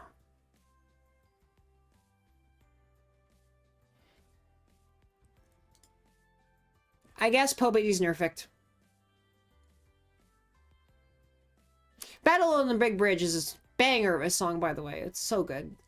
It is so freaking good, that song. And just, like, it ate me. Although, you know, it didn't eat me as much as Battle of the Four Fiends, so. I'm trying to think, like, there's like one or two other, like, Final Fantasy V songs that kind of got me, but, like, 4 was the thing that really got me, and I think 4 is one of the few games that I, like, really just played it basically because of the soundtrack. So, and then once I got into it, actually, like, I enjoyed 4 a lot. But oddly enough, like, even though I liked the soundtrack of 6, like, I had a lot of false starts with 6, and I didn't get into it. Like, I couldn't actually get far enough into it to get to, like, the really fun, interesting parts. I tried 9 both, like, you know, a long time ago, and then I ran into the fact that the second disc on it was scratched to the point where you can play it, and then I tried playing again on this channel. It's like, I don't know, I just, like, ran into a weird, like, I feel like it's paced weirdly, right? Like, in a way, like, that era of Final Fantasy feels like it was paced, like, almost the opposite of, how Star Fox 64 is paced. Because Star Fox 64, you basically just, like, kind of, like, go right into it. The entire intro is cinematic. Yes, the Final Fantasy. Like, and in some ways, like, actually, like, if you look at even 14, right, the way that the original paced, like, Realm Reborn was so so slow that it was just a filter for everybody. And so I think a lot of people just basically stopped playing Final Fantasy 14 around exactly the same time that I did, which was like a little bit into Heaven's Word, right? Like you go through all of Realm Reborn, and by the time you finish Realm Reborn, and I finished it before they made a couple of like adjustments to make it a little bit better, right? Like, I was like on the old like Realm Reborn kind of like, you know, yeah, like, and I got through it, you know, and then you know, by the time I got through all of it, I was like, yeah, okay, all right, cool. I mean, that was a lot. Yeah, it's still the filter. And you know, everybody tells me, don't worry, you got to exactly the place where it gets good. You should go do it, like the free trial. And you know, maybe you know, a fair number of people have been playing it lately. I think that, like, you know, I am where I am, and I could go like and enjoy some Heaven's Word, right? Like, it seems like a lot of the later stuff is actually better than some of the early stuff, except Shadowbringers. Everyone's like, Shadowbringers so good, but then Endwalkers came out, and it's like Endwalkers is actually like a great like kind of conclusion to the saga. People do say Stormblood is weaker, I guess. So I can only do. I am very close to Ricci actually, so yeah, I have like a whole bunch of different weights that I could use for Ricci at this point, I think. Man, that's a weird draw. But yeah. Hello, Knife. How do I pronounce your name? Big War Stories. The people would love it. Yeah. I mean, there's a lot of big war stories that are just like essentially character dramas in the end, right? Like I don't know that fiction can really do a good job of really telling. I mean, they're war stories, but they're really just character portraits, right? And that's like all war stories in a way, right? Like, hello, play Ricci City. Ricci City has too many boobs. You know this. You're literally talking about it. Hello, how's your restaurant? How yeah, Romance of the Orzi, yeah. Everything is always like, you know. All right, what are the four? There's like a couple of stories that people make now, right? Like every plot is basically either a you know, it's a Romeo and Juliet, it's a Journey to the West, it's a Romance of the Three Kingdoms. Is it Three Kingdoms? I don't know. It's the Nikkei and mahjong. Yeah, exactly. Yeah, it's great. It's just that it's very sexy. It's the too much sexy. Also, hi Baka. Oh, that's actually not bad. There's all this dramatic tension, and then I got Ricci'd for, you know, not even enough in order to like, you know, finish the game if this was not deal or repeat, right? Like literally nobody has 30,000.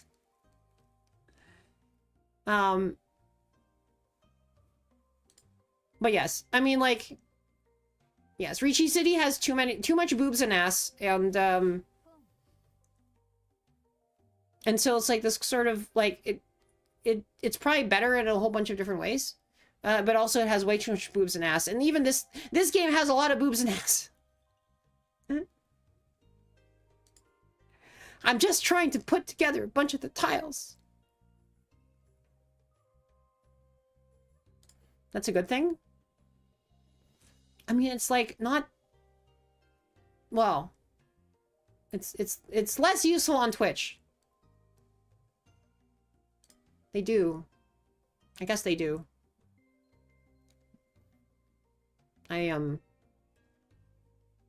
Chat, would you? Chat, should I get a virtual boob job?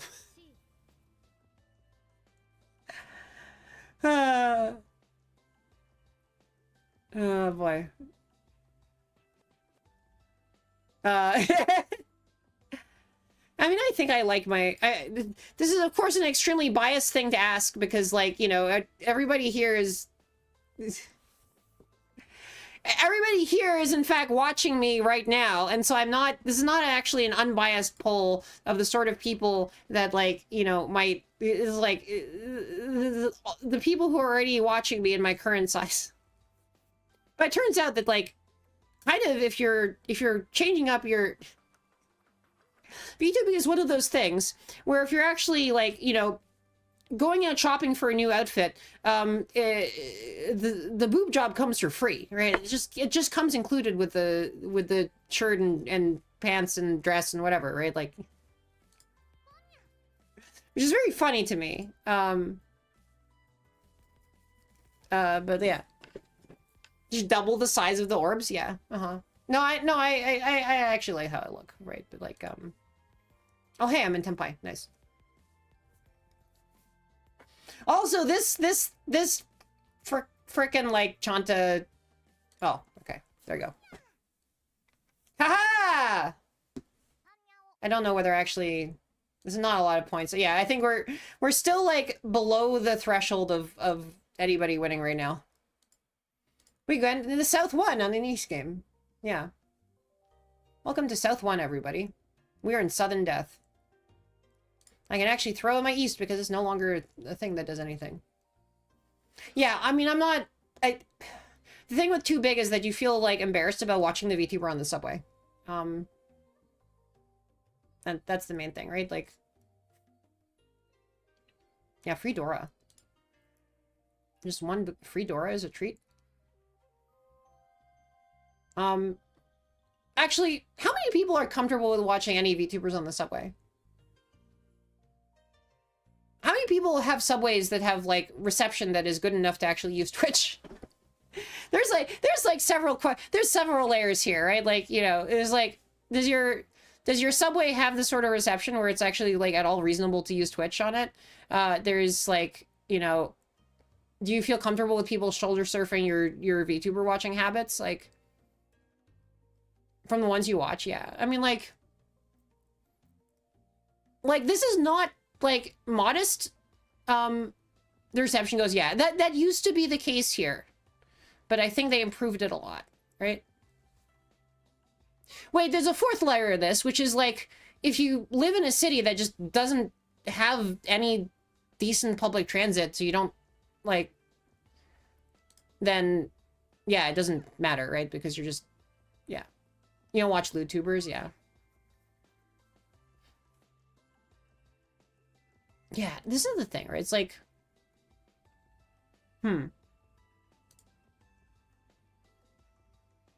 yeah, the LootTuber aesthetic can be a little off-putting. I think I just need... I've got the one Dora. I've got the other... I've got 234, 234, 234. So if somebody drops the 4 that I need, then I would have 3 Han, which I think is enough to get the 4,700 that I need to win, right?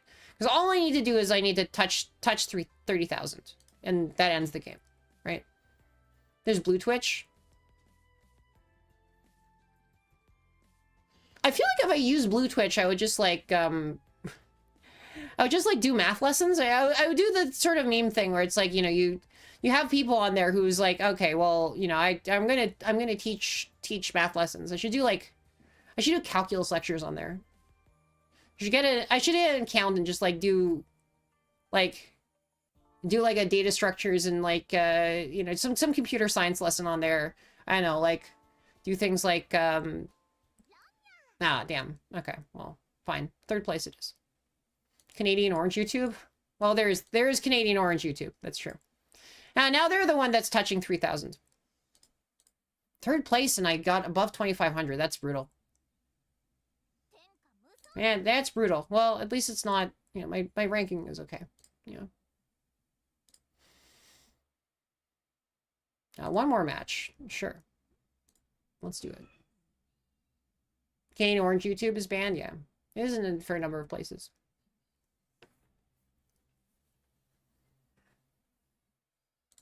It is still allowed in Canada.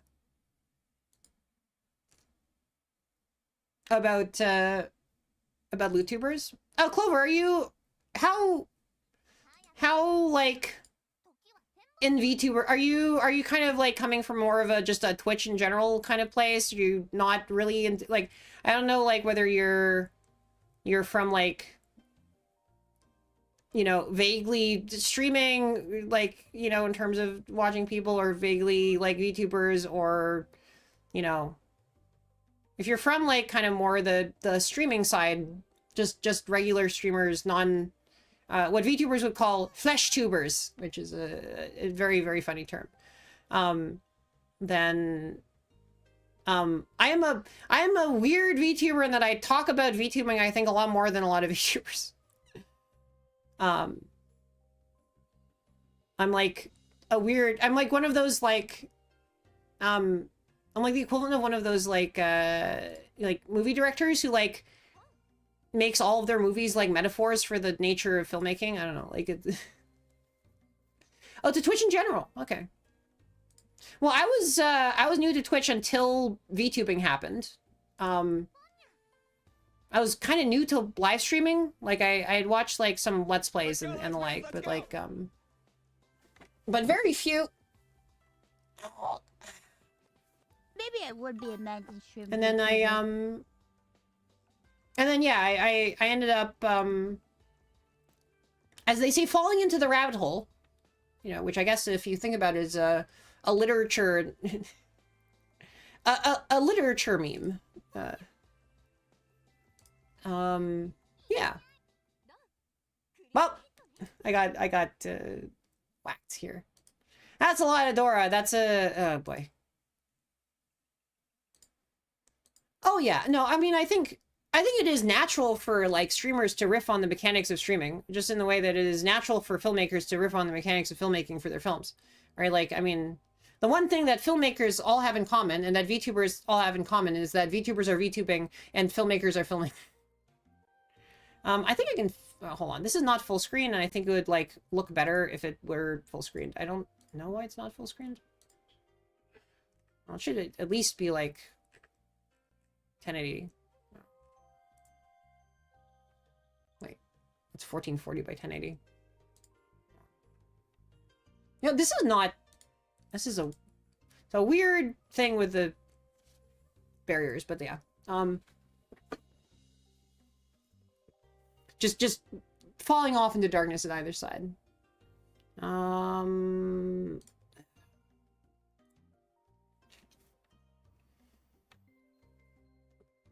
Yeah, but like basically when I first started becoming aware of VTubers, they were all people who like the first like VTubers would all make kind of pre-produced like YouTube videos because the technology was not really there to do like live streams early on. Like you just have to do some amount of like post-production. You know, I think like literally the founder of Hololive, which is like one of the biggest like VTubing companies in Japan and one of the early companies in the space, were basically like saying like they literally did not have the sort of like memory like in the kinds of recording studios that they used to do early VTubing in order to actually like, you know, have the amount of video for a live stream. Like they would have to just like film and then do another take and then film and like just like do multiple kind of these, you know, so they all had to like couldn't do live at the beginning. And then like the whole idea, I think, like why VTubing is like just so much of like a live thing now is that like, you know,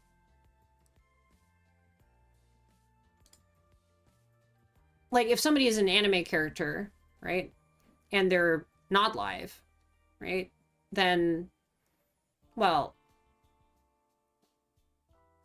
an anime character who's not live is kind of just an anime character, right? Like, you know, anime characters already exist, right? Like you can certainly watch a show that has been produced and like, you know, there's sort of just an anime character. And like, yes, maybe they can like interact with you on like various types of social media, or they like, you know, respond to comments from viewers and that kind of stuff, and they have like some amount of like additional interactivity or whatever. Like, but it's like, you know, the dream of like bringing anime into reality, like bringing an anime character out of the, you know, the realm of like complete fantasy and just like into your living room and being like, hey, here's an anime character. You can talk to an anime character. You're part of the anime, right? Yeah, Goldship is like half a VTuber. Yeah, exactly. Right? Like, and Goldship is just not actually, you know, and Goldship is a character, right? In the sort of old sense of like a character. And yeah, I don't know. I think I screwed myself over with these calls. I don't know why I called that in retrospect. It's a very weird. You know, honestly, maybe this is the time to basically just fold and try to get the tempai at the end. I don't think I'm making it out of this one. Like I can make this call on this 8 if they drop another one. And oh no. Literally I can't because they just don't have any. Okay. Well, if somebody drops another one of the 9 of circles, I can call that one, but that's about it. Do I con this? This would be very funny. Dumb, but funny. Okay, well, I can at least call the 2 and then throw that out, right? So that gives me... Oh, no, they have to both... Okay, so literally, there's only one thing that I could potentially call, and it's this 2. This is like a weird oof situation. I'm in the weirdest... Well, okay, that's fine. You just win. That's fine. Don't worry about it. There we go. There we go. I've been saved from my embarrassment of this, like, weird oof situation. All right. But yeah, I mean, like, what the anime character can't do is just, like, exist in real time, right?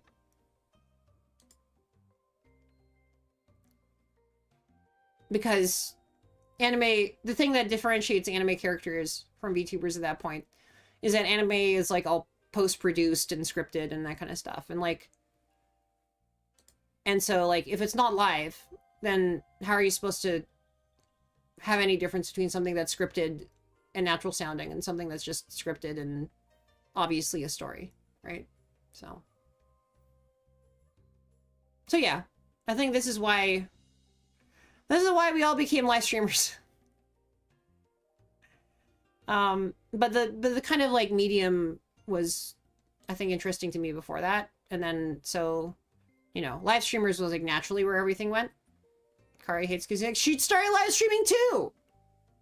Kizuna I not only live streamed, she split into 6 different people to live stream. And then people were like, "Ew, that's weird." And then they're like, "Okay, fine, we'll give all these different 6 people that like she split into their own individual identities because like having like 6 people share like a kind of one, you know, strange personality is like, you know, yeah, I guess that's fair. Like it's kind of like feels like it's a little bit disrespectful to the original person, because actually it turns out that the ultimate like appeal of VTubing is that, like, you know, you just sort of see the you know, a character can in some ways be like more human than a human, right? Because they're not like burdened by the unbearable, like, you know, weight of flesh, right? In some ways. Thank you for the emergency spin, right? The burden of unwanted flesh lays upon many of these like random human content creators. And so like it's kind of strange to like be super real with somebody who has the burden of unwanted flesh. Yeah. The other unbearable weights, like all the unbearable weights that I was doing at the gym today when I was going to the gym. Yes. I did see the realist thing possible on I did see the absolute realist thing on Twitter the other day, and it was that VTube, it was like some reply to like, it was like VTubing is a gastric condition, right? And it really is. It's not even clear how to explain why it is, but it is so true. It is somehow so incredibly true. I mean, it's like, it is kind of like the job of streaming itself does like cause some amount of like gastric pain, right? But I think also just like the sort of people who get drawn to, oh, this is a very strong hand.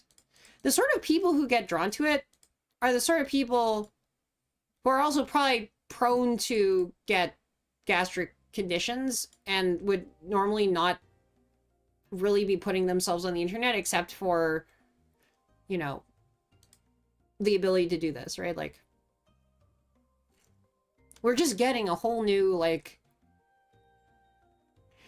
we're getting this whole, like, you know, crop of, like, extroverted introverts that, and I, for one, I'm here for our extroverted, introverted overlords, right? Like, these, it's like, you look at the, you look like the, a lot of the incredible, like, kind of, just, like, the really kind of standout, like, talents in VTubing, and a lot of them, especially in indie VTubing, which has, like, a different sort of selection thing going on, and it's like, oh, these people are all, like, you know, 4'11".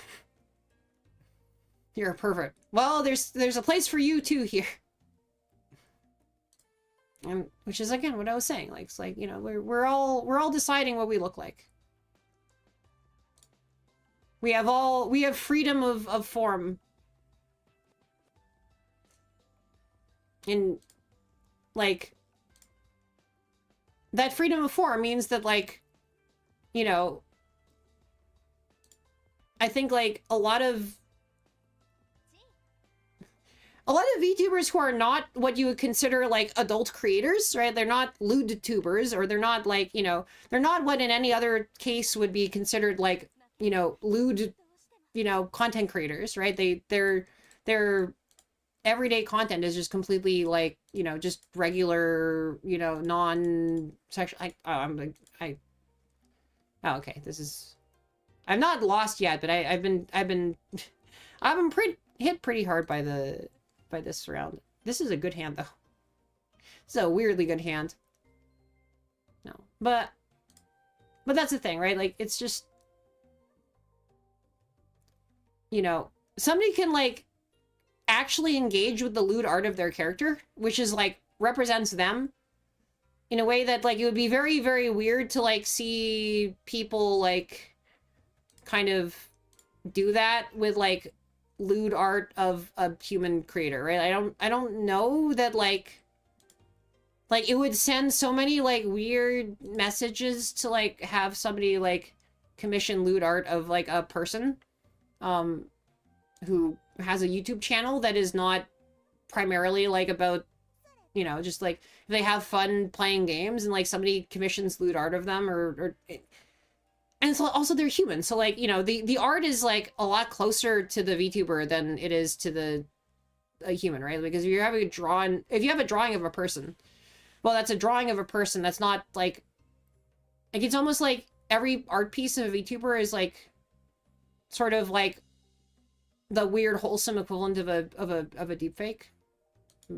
But yeah, it's like Markiplier, like, also there's a little bit of a gender thing there. I mean there's a lot of a gender thing there, right? I think depending on how they do it, like, it can be very different when, like, men engage with sort of sexy content of themselves, right? Okay. I don't know whether this is good enough to get me out of last place, but it's pretty good. It's pretty good. No, that wasn't enough. Rip me, I guess. 4th place. There goes all of my rank. No. Destroyed. Wait, why am I flipping back to this? All right. Let's go back. No, Uradora. Uradora would have saved me, but alas. I'm stuck in I'm stuck in the cantankerous, like, place that is, yeah.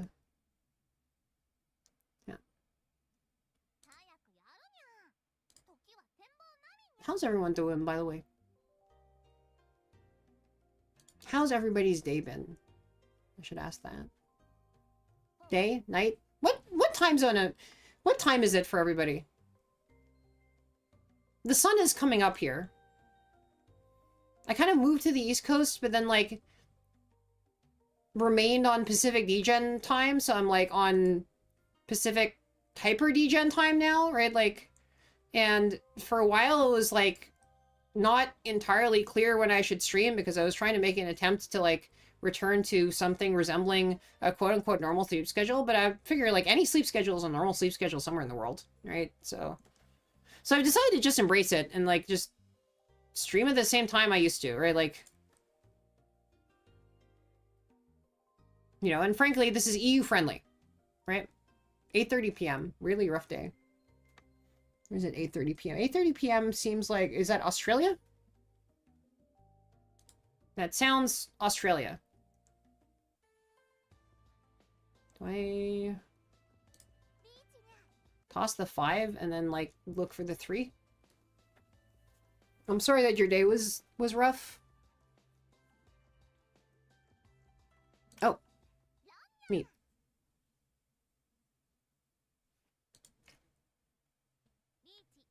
I guess this is, like, Australia prime time and, like, kind of,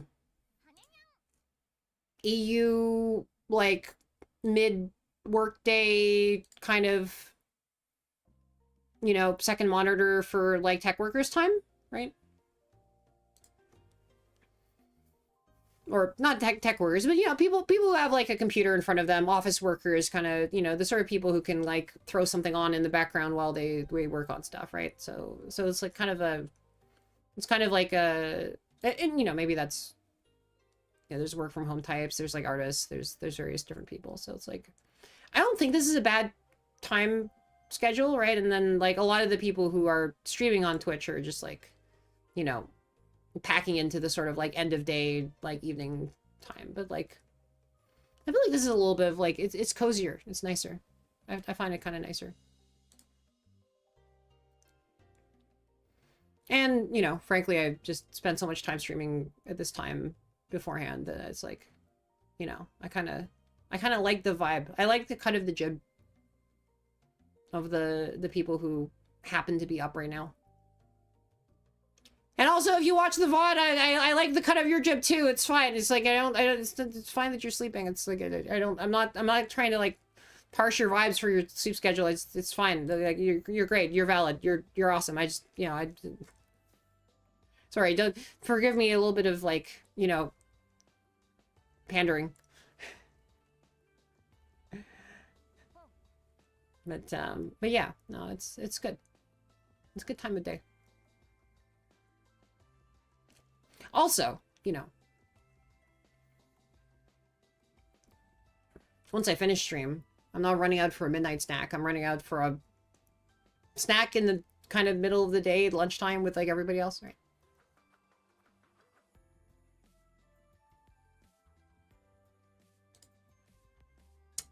I should ask a question, actually. Is there,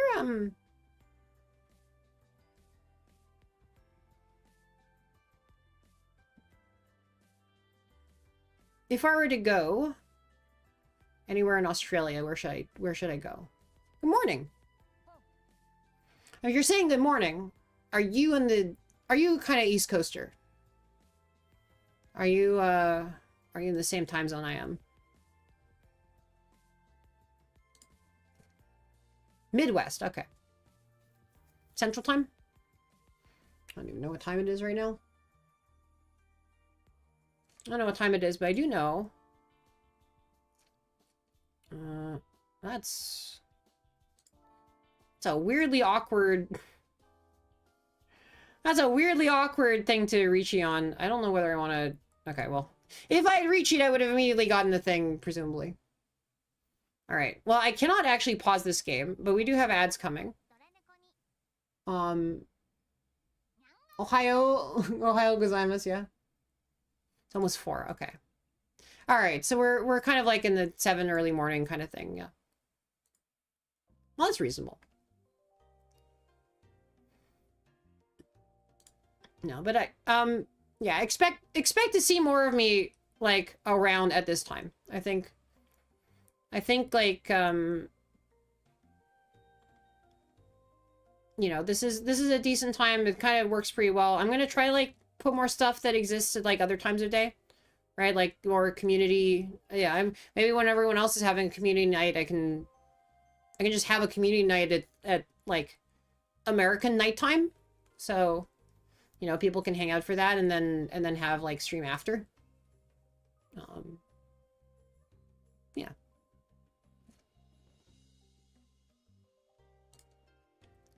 No, this is in fact, I've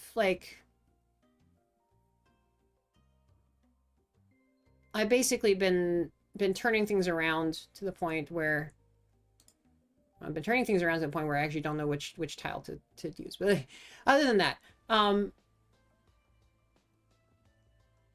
speaking of which, by the way, that's a Uoslab.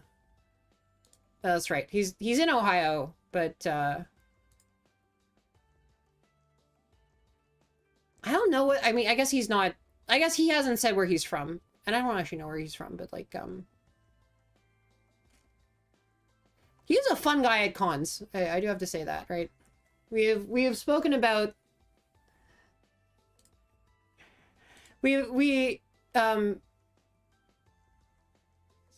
Sorry, I'm talking about the emote, the Uo Ohio one, right? Like, I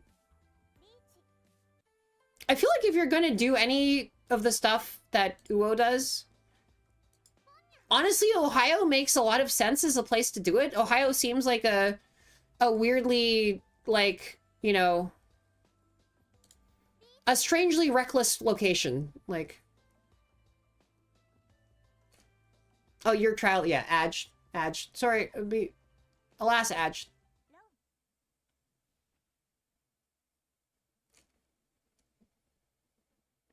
I cannot stop the game because, you know, multiplayer game on a timer, but you know, I'll try to be less interesting for the people who are being you know, beset by ads at this time. So I'm sorry for the adges. I actually kind of wonder whether, you know, we're finally able to do to buy turbo for people. I noticed this. And it's like, for the longest time, I was like, well, you know, instead of buying somebody a sub, like, if you want to just improve their experience on Twitch and just make them not see ads ever for anybody, right? Like it did not make a lot of sense to me why, like, you know, if you have turbo for sale, like, basically, probably any streamer of a certain size ends up getting turbo, just randomly gifted to them by a community member. But then again, I think, like, you know, probably Twitch is less of that kind of... I am biased by the fact that, of, like, who I'm, I think, closest to in terms of, like, you know, my own history of, like, people, right?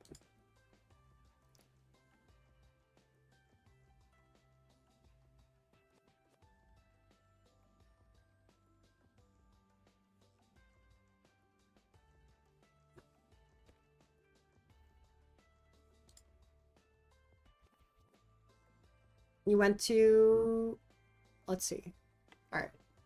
Well, ads are done in 20 seconds. So we're gonna be out of that soon.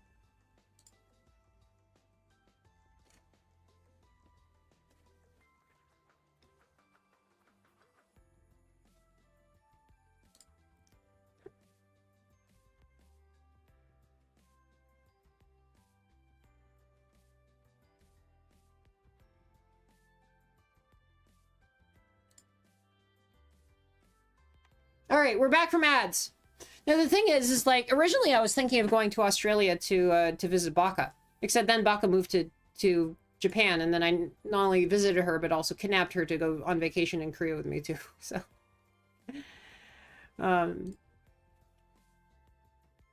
so that happened, yeah. I just like, you know, and you know, at that time I was on the west coast of North America, so it was easier to get to Japan. I guess it would have been a lot easier to get to Australia as well, but like, but I do want to figure out how to plan an itinerary, like plan a good excuse to go there, and like kind of figure out what I'm up to while I'm there, and I do want to go, right? Like I think I've never been in the Southern Hemisphere, or really like anywhere close to the Southern Hemisphere, really. And did I drop a date? No, okay, fine, I'm fine. I mean, I'm really close to. Damn. Okay, I'm gonna drop this.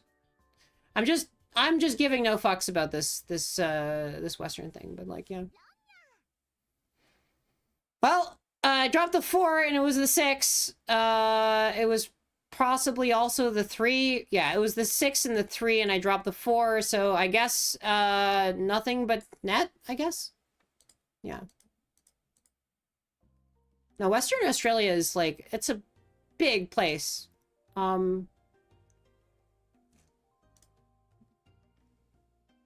Okay, one thing I do find very funny about Australia, by the way, is just like this thing how on like all of the maps of Australia, like they have this like, because they have to put in like some name of some place somewhere.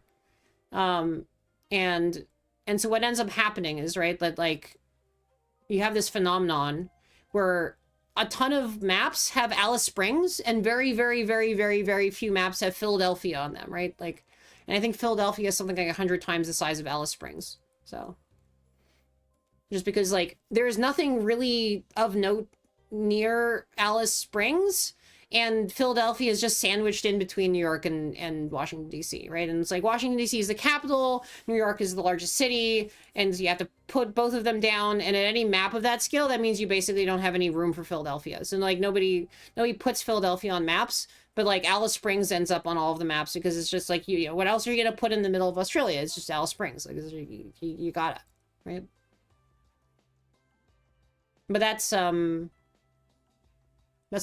like, what, Northern Territory? Yeah. You have one from Reverse Gravity Shoes, yeah. I do think about this a lot. How like, you know, if I'm talking on like Discord or like collabing or whatever with like somebody, like even before VTubing, right? If I'm talking to somebody who is living sufficiently away from me, then like with respect to me, if you just kind of like, you know, move them next to me, they would be like at this like precipitous angle, or maybe even like upside down. Like I did think about this, and then like sometimes I would just try to like, you know, imagine, like try to calculate rough out in my head, like what angle are they at with respect to me, right? Like the funny thing is that like not a lot of people are upside down with respect to you, right? It's not that common for somebody to actually be in like the other like half of the globe, right? And even if they are upside down, like a lot of them wouldn't like look that upside down. Like they would be pretty close to sideways, right? Like, and there's very few places in the world where the antipodes are like, there's one place essentially where the antipodes are like, you know,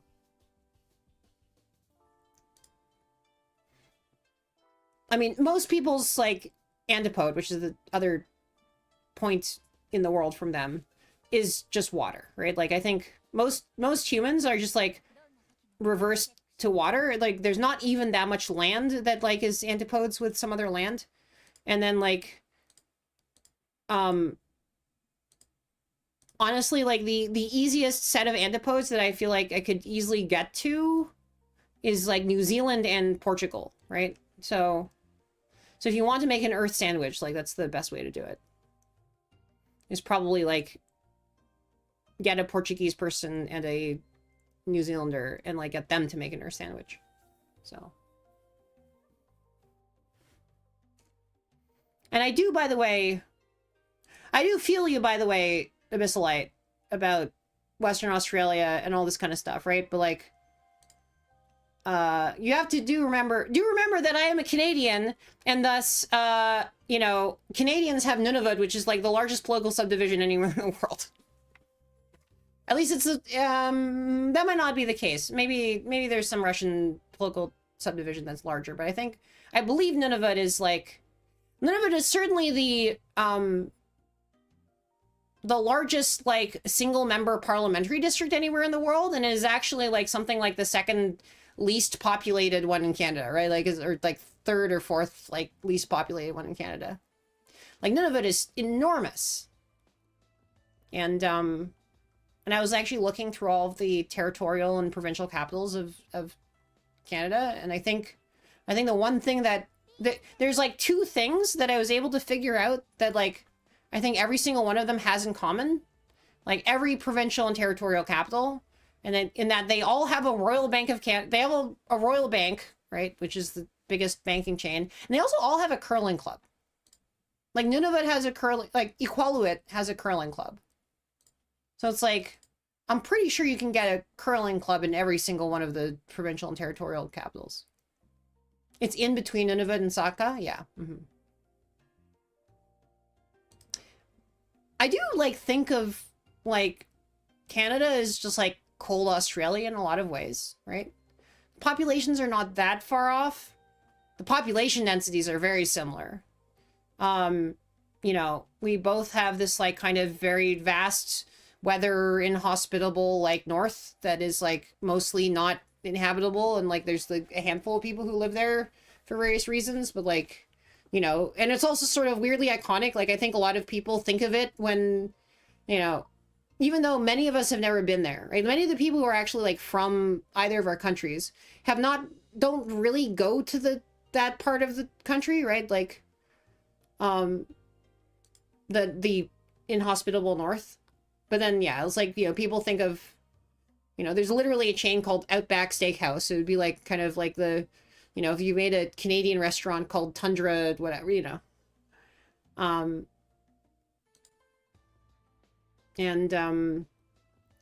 then, like, if you look at, like, various different, you know, statistical measures, there's a lot of things in which Canada and Australia are weirdly similar. Like, did you know that, like, I think at some point they were, like, the 7th and 8th, like, highest, like, per capita milk consumers in the world, right? Like, as, like, there's, like, all this kind of weird, like, sort of, like, maybe sort of kind of cultural stuff, right? I mean, you know, well, okay, so the thing about the Outback Steakhouse, too, is that, like, as a Canadian, we have a very proud tradition.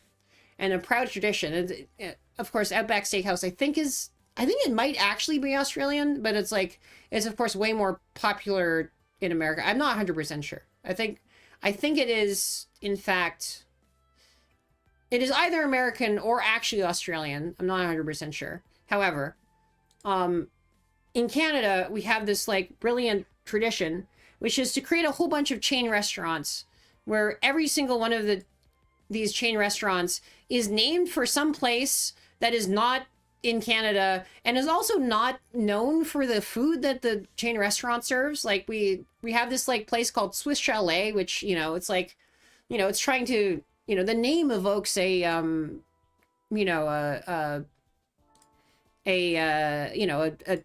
ski chalet, right? Like in Switzerland, right? You think of Swiss Chalet and you go inside and it's nothing like a ski chalet in Switzerland. It's just that it doesn't resemble that at all. And in fact, the food that they serve in Swiss Chalet is rotisserie chickens. You know. Yeah.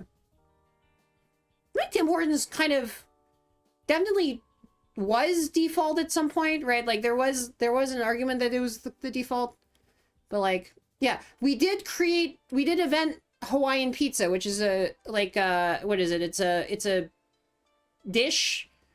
It's an Italian dish made by a Greek immigrant to like Canada, based on like Chinese flavors, using like, you know, an ingredient that was named like the brand of pineapple, the brand of canned pineapple that he was using was Hawaiian.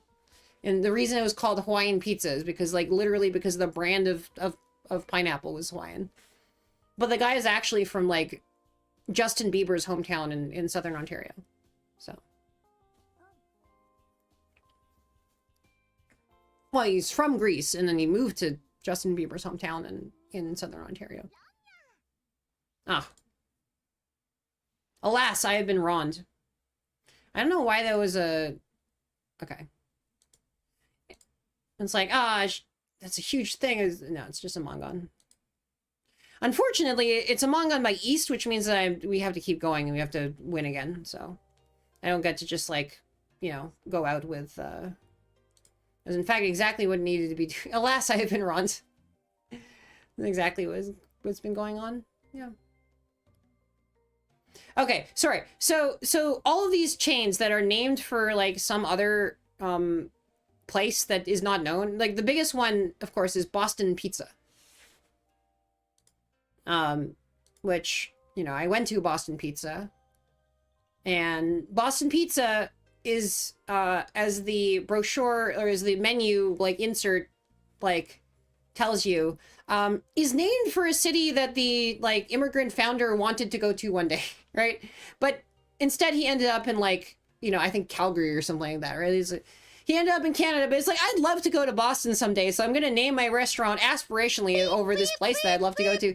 Hi Nagi, how's your stream? Hello, I'm yapping about like weird Canadian restaurant chains. Hello. Hello, hello, hello, how are you doing? Greetings. How was your stream? What were you up to? I am talking about the weird Canadian things, in particular the weird Canadian restaurant chains, and I've basically just been yapping over mahjong this entire time. But hello. This is Nagi. Nagi is in a very very cool snake friend. She's handling her hand.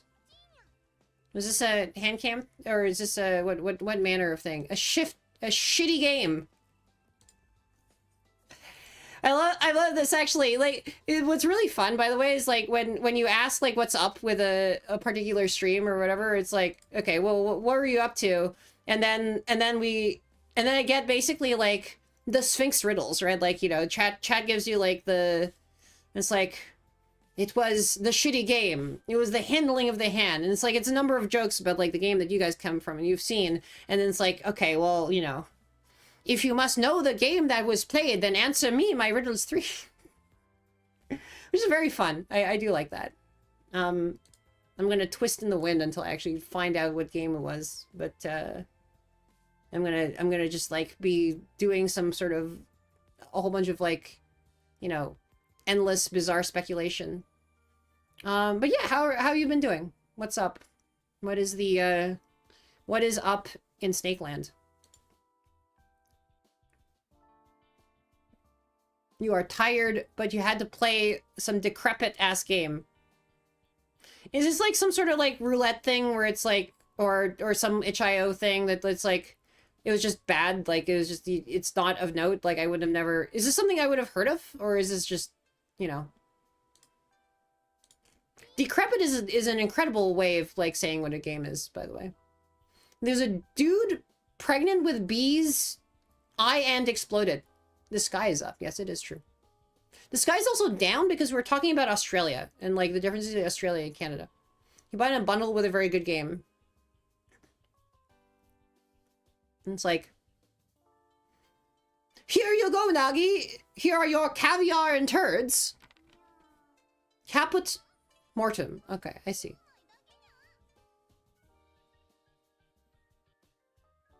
How much would you pay for like a 2-pack of like caviar and turds, right? Like if you had to like, you know, If they handed you just like, you know, here's a bundle of caviar and turd. What if homunculus was people? The Australian Antarctic Territory? I have just destroyed this enemy in mahjong. In money and in wasted time. Well, if it's a bundle with a good game, then possibly not with money? I don't know. Hopefully not with money. I am basically just hanging out in Silver Room and...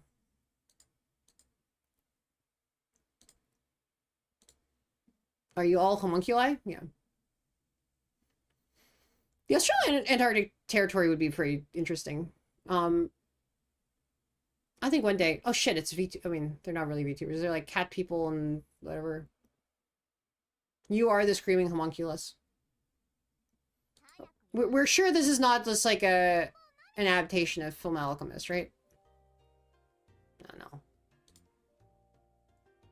Guys, I said Full Metal Alchemist, and so that means I have to say Full Metal Alchemist, like...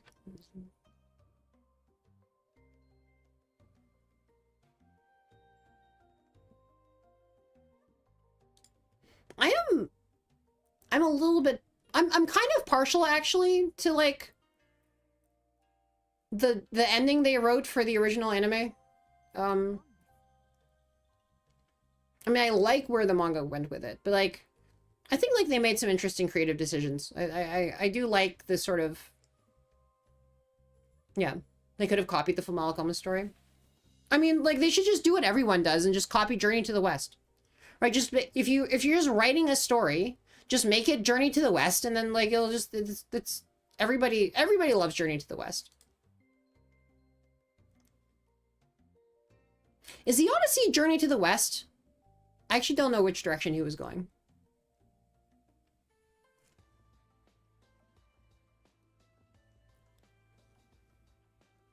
Yeah, honestly, like, I really appreciate, like, what they did with, like, okay, spoilers for the original anime adaptation of, Full Metal Alchemist. So, yeah, like, plug your ears or whatever. I don't know what people do to... Yeah, why? There's so many Journey to West? Yeah, there are so many animes that are Journey to... Animes. There's so much anime that is Journey to the West. And there's so much, like, just fiction in general in Asia that is, like... Spoilers, right? Yeah, I figure I might as well say, right? Like, these are ending details. I don't know. I figured I might as well, you know, say that, you know, not everybody would have seen it, and I'm, like, recommending the thing, so I figure I might as well say spoilers. But, like, I really like the thing that they do. Like, it's just an incredibly subtle detail, but they do a thing where, on the soundtrack, the final, like, when they get... Okay, so the plot point is that effectively they're siphoning all of the souls from, like, you know, World War I era Europe, right? Like, that all of the alchemy, magic, whatever in the universe is soul. Like, it, you need to pay for all alchemy with human souls because equivalent exchange. And all the human souls are actually in our world, like the real world, in the 19, you know, 10s, and then, like, all of the huge explosion and all of the cool alchemy that people are doing is basically because the First World War is killing everybody, right? And then at some point, Ed gets sucked through a portal, basically through, you know, plot shenanigans into our world. And the track on the OST, if you look at the OST for Full Metal Alchemist, the track name that plays after he gets sucked through, you know, the world and sees all the Zeppelins and all of the, you know, the cities, like, bombing each other in World War I, right? No, this isn't Shambhala. This is actually during the actual, like, main, like, series, right? Like, this is, like, before the Shambhala arc. But, like, the name of the track is called Unmei, which is fate, right? Like, but, actually, it's literally just Beethoven's Fifth Symphony, right? It's just like he lands in, you know, what is presumably sort of like, you know, Austro-Hungary, German Empire. I don't know the exact city that he lands in, but like it's kind of that broad, you know, stretch of Central Europe, and then like they play Beethoven, right? Like, and they don't call it Beethoven on the soundtrack. They do not say like, oh yeah, this is Beethoven's Fifth Symphony, but they just like kind of hit you with this kind of very interesting, like,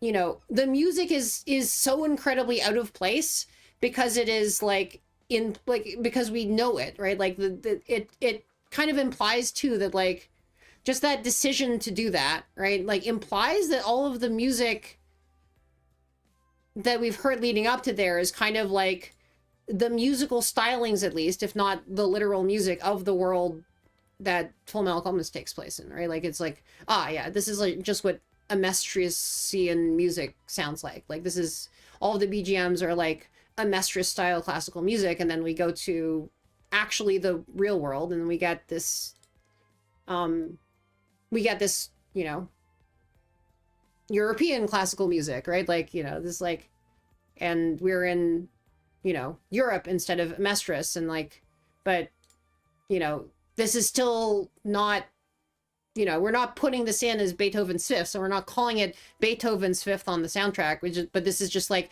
you know, indicating the fate that has befallen Ed, and so we're just calling it, we're naming it in the same naming convention that we are all the other like sounds on songs on the soundtrack. And you know, I'm reading way too much into this, but like it for whatever reason, it just kind of like tweaked into my brain. It's like, this is a really interesting like choice, and I think it's, I appreciate that they did it this way, right? Like I think that this is a thing that I kind of appreciate about the way that they ended up like doing the original ending.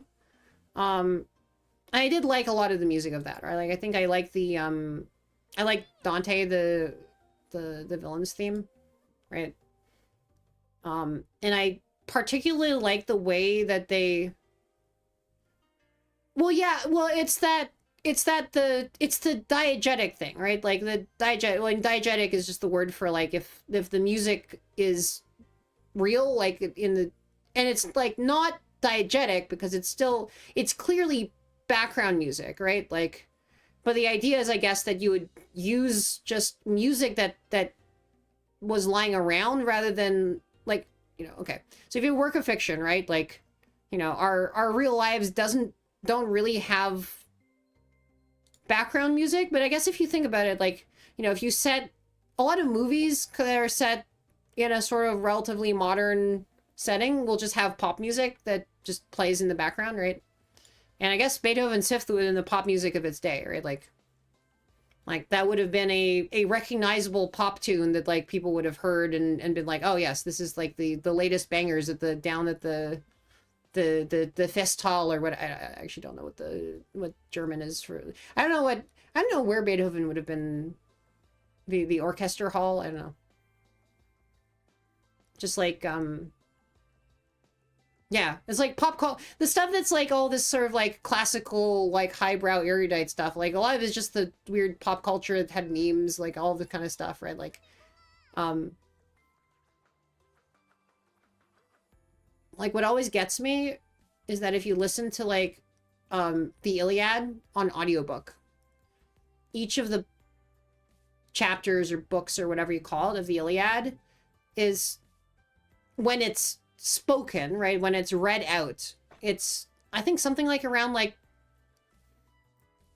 25 to, I forget what it's like, 25 minutes or 40 minutes. Like it's around basically just like a television episode, right? And this is just TV, right? Like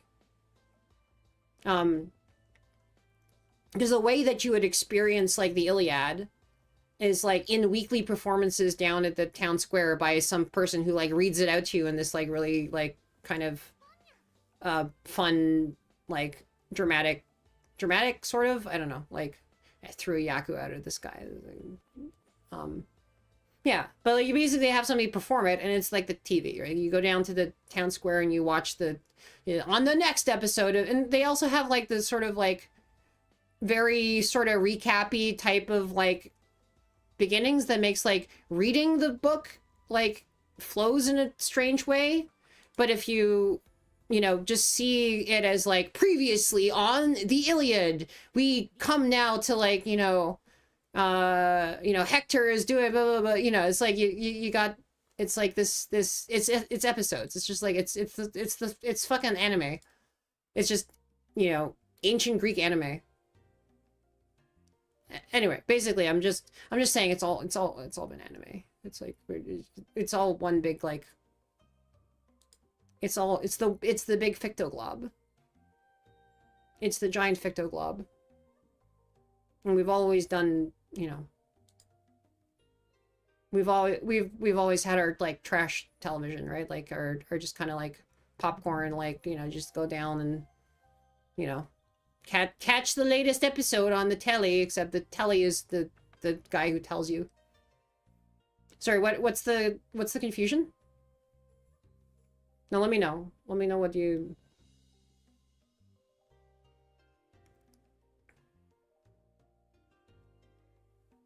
Like, because like these stories were kind of like performed oral histories, right? Like, so instead of like, they weren't like passed around in like book form. Like eventually somebody like, condensed them into like physical written books. But like originally the stories would have basically just been, people would have been illiterate, right? The conflict between, because between the game, yeah. It's Ricci mahjong. I don't know. I'm just vibing. I'm like trying to win.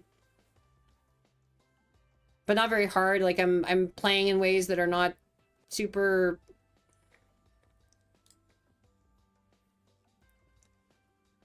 I am not playing defensively in this game. I'm basically just kind of moving myself slowly towards getting a hand. So I'm kind of just vibing. This is a Yap game. Welcome to Kari's Yaps.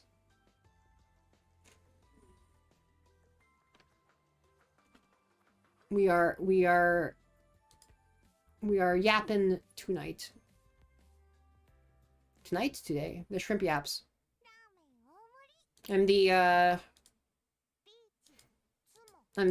rare species of rainbow yapper shrimp.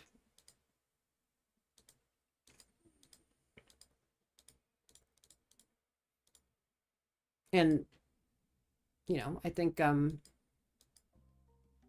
many of the folks here would have just come from the species of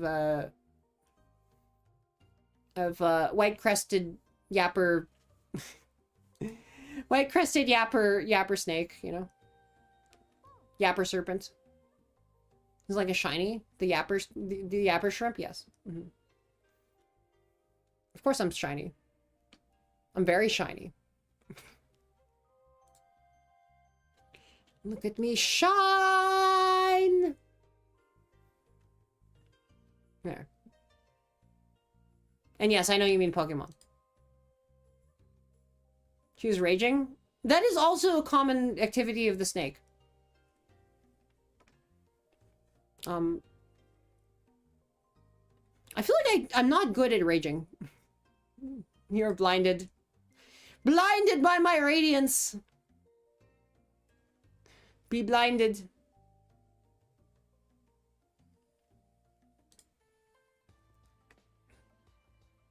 This is actually turning out really well. This particular hand here is quite nice.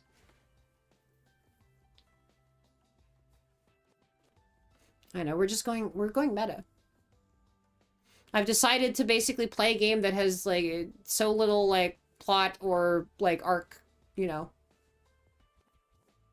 sending a bill for an eye doctor? Well, you better do it in a actually, come to think of it, I don't think they cover ophthalmology here. It was kind of interesting. Also, your eyes don't even, you know, your eyes already don't see, like, you know, the cool frequencies on either side of the spectrum, right? Incidentally, by the way, if mantis shrimps were writing the vocabulary, if we were actually determining the vocabulary, like infrared and ultraviolet would just be like red and violet. And the term that we would have for humans would be colorblind. Yeah.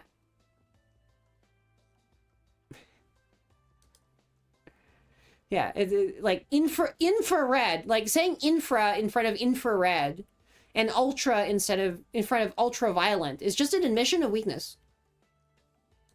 It's just like, oh, I'm like a human with my stupid eyes that can't actually see these frequencies. Like, so I'm just gonna call them like things that like imply that like, you know, they're like, no, they're just red and violet, right? That like infrared just means you it's like red, but I suck too much to see red. Yeah. Mm-hmm.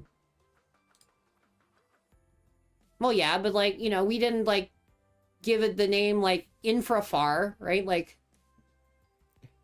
you know, maybe we can't see as far, but like, you know, can you imagine if you're like, okay, well, farther than 30 meters is like infrafar or like ultra far, I don't know.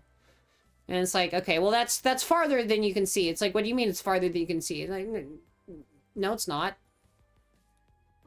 Like, this is not a quality of the, like, in ultraviolet and infrared is not a quality of the frequency of the thing, right? It's just, it's a statement about human inability to see. Okay, it's just weakness. Pathetic human weakness.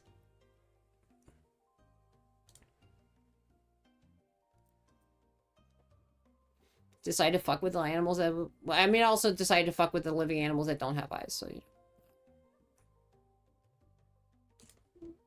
Consider the blobfish.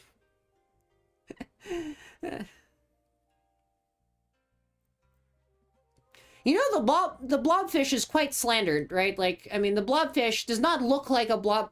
Like, the sort of, like, you know... Okay. Imagine if a bunch of aliens, like, took a human out into space, where the aliens are. The humans sort of exploded and their guts kind of went everywhere, and they, like, ended up being this kind of, like, weird bloated mass because they had been taken into space and died. And then, like, all the aliens told each other, oh, that's what a human looks like. Huh, that's so funny. Right? And that's, like, what we've done with that's what humans have done with the blobfish, right? Like, it's like, well... That's not what the blobfish looks like when it's not... Yeah, this is slander, right? Like, it's really slander, right? Like, I mean, I think, like, the Blobfish Union should sue humans, right? Like, for, like... That's not what a blobfish looks like. It's just what a blobfish looks like when they're, like... You know, you try jettisoning yourself into, you know, not only outer space, but, like, if you think about it, like, the pressure differential between, like... You know, 1 atmosphere and 0 atmospheres is like so much less than the pressure differential between like the bottom of the ocean and like the surface. This makes me think about it, right? Like there's actually like, if you think about temperatures, for example, right? There's actually way more room for stuff to get hotter than it is for stuff to get colder, right? Like, I think if you have a, like, the temperature scale starts at absolute 0, right? But, for example, if you have a pizza oven, right? The pizza oven is actually effectively double the temperature of room temperature, right? Like in like you can actually like go more than like double, but like, you know, absolute 0 is just, you know, eventually you run out of temperature left. Like, and we don't, room temperature is not actually that much energy, right? Like, There's a lot of interesting stuff going on in temperature ranges that are like, we like, life exists at a temperature that is so incredibly cold compared to like very large, vast portions of like, you know, parts of the universe where stuff is going on, right? Yeah, temperature is very funny. You even have like, technically, you know, systems that behave like things that have negative temperatures.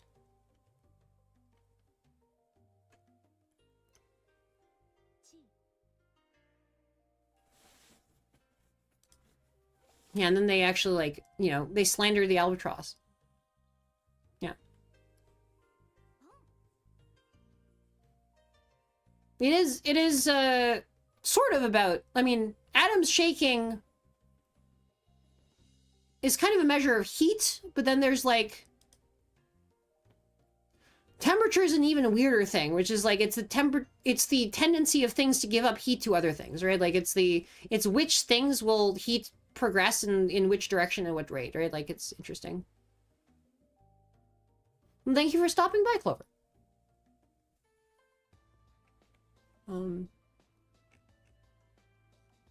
Feel free to drop a follow if you are interested in notifications. I don't know that like can necessarily be that findable otherwise, but like yeah.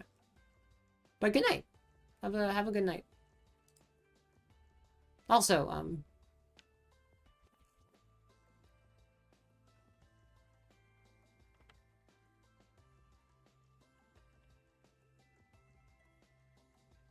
I think I was thinking about it, I'm not sure. All right.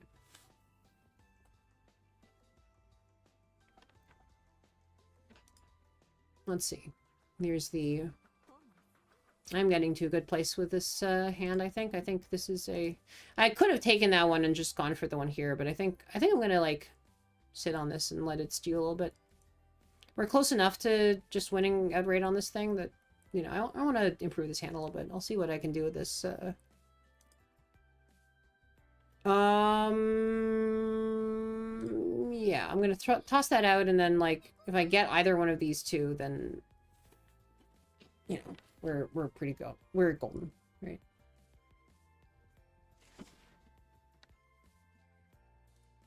Like that. There we go. Now, this is a very terrifying thing for other people because, like, this 9 suggests that, like, the 6 and the 3 are safe, except that 6 and the 3 are my weights. It's just, like... Yeah, grab a human and just, like, crushed it under the ocean and, like, it's like, oh, yeah, this is the corpse of the... Yeah, exactly, right? Like, they're not supposed to look like that, but they're not supposed to look like that to each other either. So it's like, it's just not... That's just not what they look like. We're taking it into, like, what is effectively, like, a weird separate dimension of existence. And, like, it's... We're saying, like, haha, that's what they're like. You know?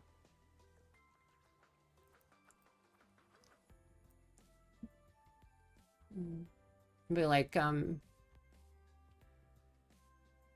would be like taking a random, you know, random American and, like, giving them a final exam in French, and, like, then when they don't get any of the questions right, they're like, c'est un imbécile, like, you know. What a moron. Like, it's like, no, it's not, the guy's not dumb, he doesn't know French. You don't speak that.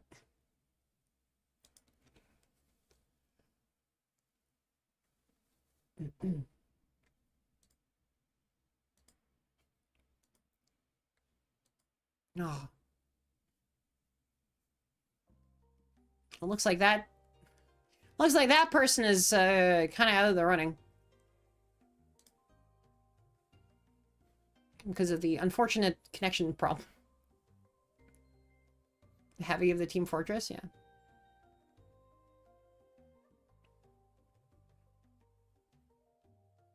Well, he's very good at what he does. He's yet to find somebody who can outsmart bullets.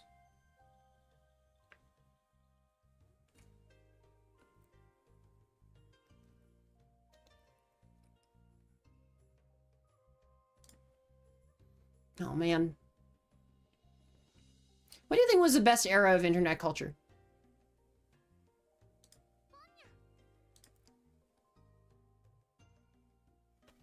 I feel like we've got some sort of weird thing where like certain aspects are getting better and certain aspects are getting worse, and like, you know, there's like a lot of like incredibly, I mean, I don't know, I think we're in like a weird golden age of like indie animation, right? Like there's a lot of like relatively interesting high production value stuff that can be done. Like we don't necessarily have a lot of the like older style like kind of stuff that we once did. I don't know. It's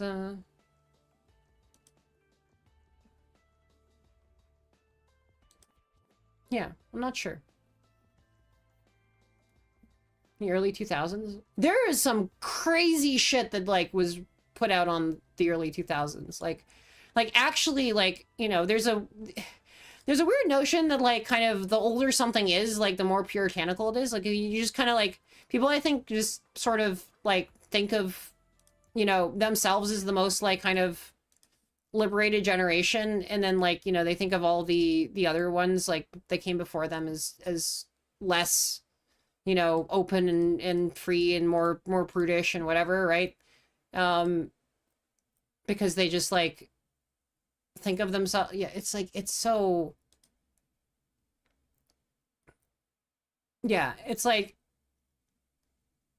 but I think what happened was that the sort of stuff that sort of survived as a cultural product was not the stuff that was so frickin' weird and off the wall that, like, you know, I think part of the thing is that like each successive generation, like the most kind of like for lack of a better word, like weird fucked up shit, like doesn't really survive the cultural discourse because, like, you know, it has like a natural like break on people talking about it because it's weird fucked up shit, right? Like and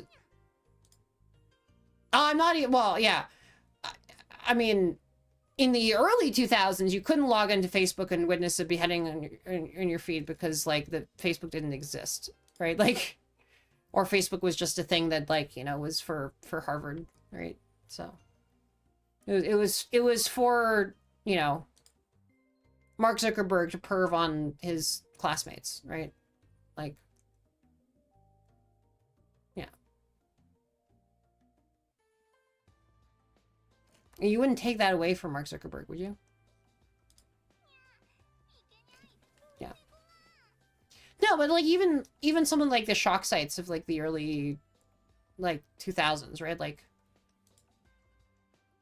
that's not really a thing anymore in like the same way. Like this kind of not really a, I know, like it feels like it's sort of gone away from like how the internet is now.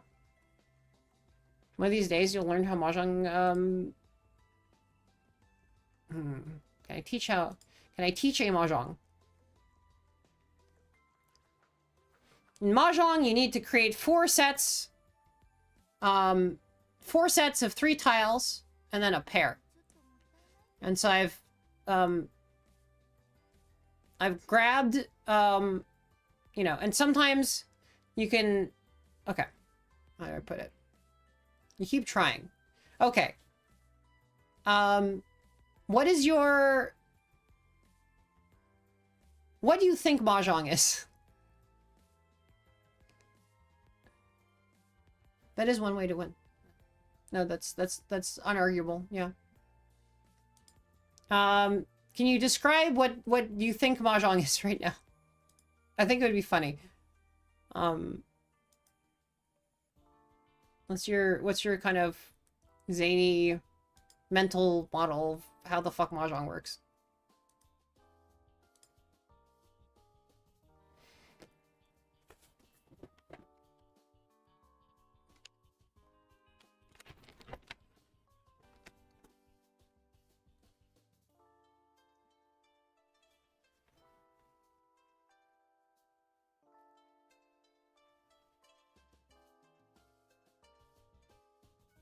I think it seems pretty likely that Jin Rummy was based off of mahjong, by the way. What's up? Oh no? Oh no? What? What? What? What? Oh. Tiles and matching and stuff like dominoes, but 5 more complicated. Have you played Gin Rummy? Are you aware of Gin Rummy? I feel like Gin Rummy is probably actually based on mahjong, and so like it makes it a little bit easier. It's not. I feel like it's not like dominoes exactly, but like.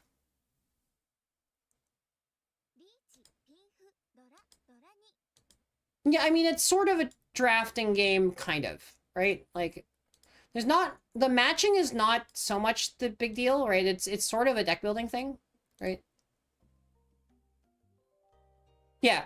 No, Gin Rummy is basically mahjong. If you've played Gin Rummy is probably based on mahjong. Basically, okay, the way that mahjong works is that the objective of each player is to create a winning hand on their turn, which is made of like 4 sets of 3 and a pair. And the sets of 3 can either be like, and so there's a deck of tiles, and every tile comes in, you know, in quadruple kit, right? There's 4 of each like tiles, and there's 3 suits, 1 through 9, and then there's like 7 like just non-suits, sort of. You could see them as like trump suits, but they're like non-suited tiles. But like, yeah, you have 1 through 9 and 3 suits, and then like, you know, 4 things that are called winds, and then 3 things that are called like dragons, and every tile in the game comes in a group of 4. And you're trying to get, you know, 4 groups of 3 and a pair. And the groups of 3 can either be a run of the same suit, so like a 2, 3, 4 of bamboo, or like a 1, 2, 3 of circles, or they can just be a triplet, right? And you draw and discard, and you can, instead of drawing the normal way, you can take from the player that came before you to like complete a run, and you still need to discard, right? Or you can interrupt the turn order to complete a triplet, right? So if you have 2 of something in it, you can do literally what I'm about to do, and you can pawn, and then you can interrupt the turn order, you skip the turn of the other person, and then you form your triplet. So like these things down here, these things in the bottom right, these are just like the triplets that I've already created. Like, and because I called them from other people, I put them on the table face up in order to like show them that they exist. But in the sense that like Rummy is like you're trying to turn your entire hand into sequences and triplets, right? Like, that's the same thing as mahjong, right? And there's like some, and then the rest of this, like it's all scoring, right? So the weirder your hand is, or the more features, the more kind of like special things exist in your hand, the more points that they get. And there's a sort of like roughly sort of vaguely exponential scoring system. So I got a hand that was worth a very large number of points, and so I got a large number of these, right?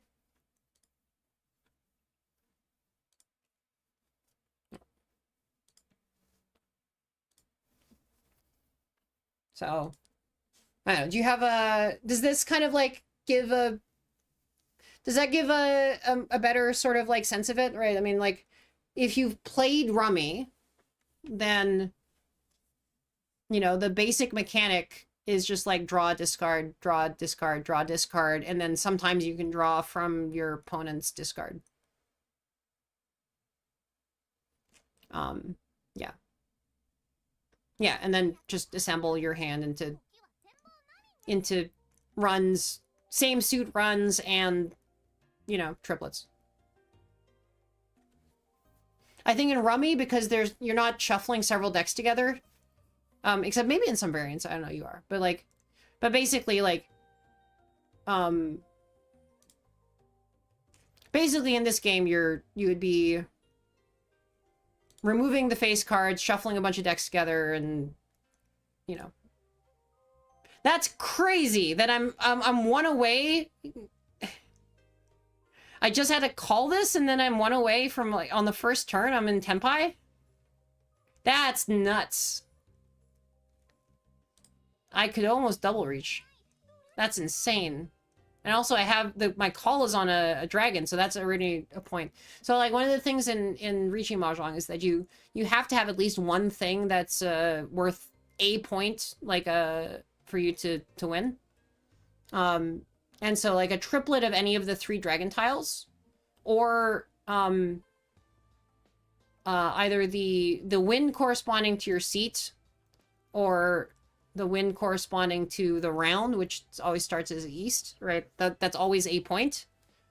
But it's so incredibly rare to have happen, which is like, you know, basically like after the first thing, like my hand is in a ready to win position, right? So it's wild.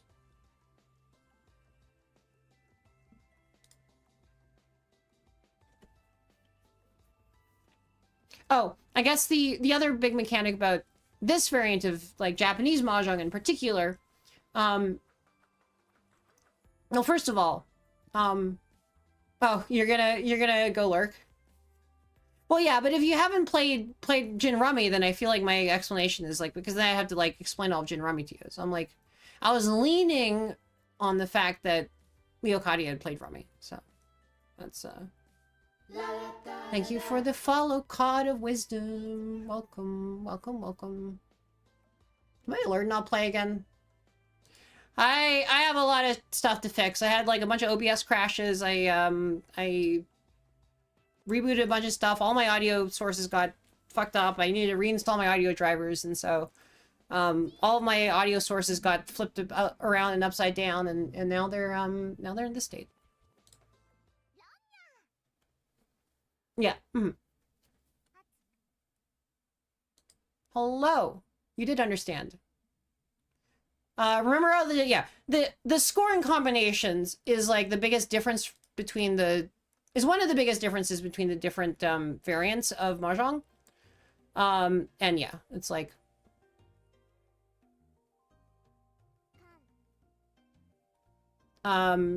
usually people start with like some of the easier ways to score because, like, you know, mostly you need to worry about getting your own hand into a state where it can score.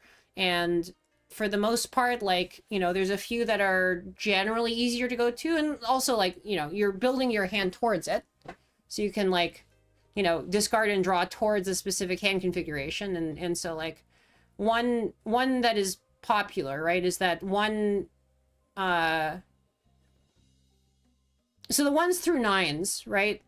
Because they are on the edge of the suits, like they're less able to form runs. So,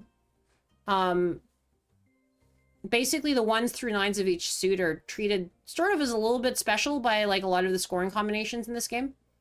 They're referred to as terminals. And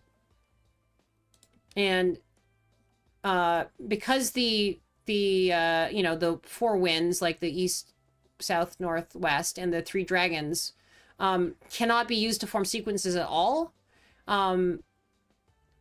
Basically, what's very common early on is that people will throw out all of the tiles that are less useful at forming sequences. So like they're 1s and 9s of like each suit. They're the honor tiles, which, you know, it's like they can only form triplets.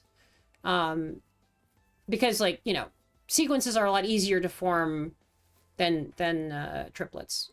However, sequences are also like they have less things that they can actually like get points off of, so like they're usually worth a bit less, right? Like a single triplet of an honor tile or a correct wind tile, like, sorry, a dragon tile or a wind tile can like get you the point you need to win. There's no single sequence that'll do that, right?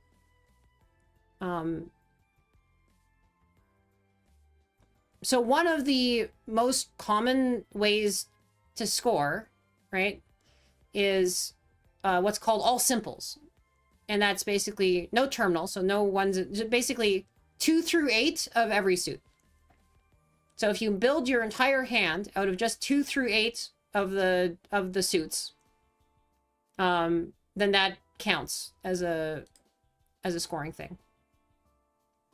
The other feature that like Riichi Mahjong is named for is if you are 1 away from winning, right? If your hand is about to win, and by the way, you can win off of, even though you can only like get the you know, even though you can only like form sequences off of the discards of the person who goes immediately before you, if the sequence is the last tile that you need to win, then you can just win, right? Like you can, even if it was a sequence that would complete, like you can just like, you can get your final winning tile off of anybody, and in fact they lose, they are responsible for paying all of your score to you, right? Like, so this is actually like almost more of a game about not accidentally like dealing into somebody's winning hand than it is about like trying to form your own winning hand.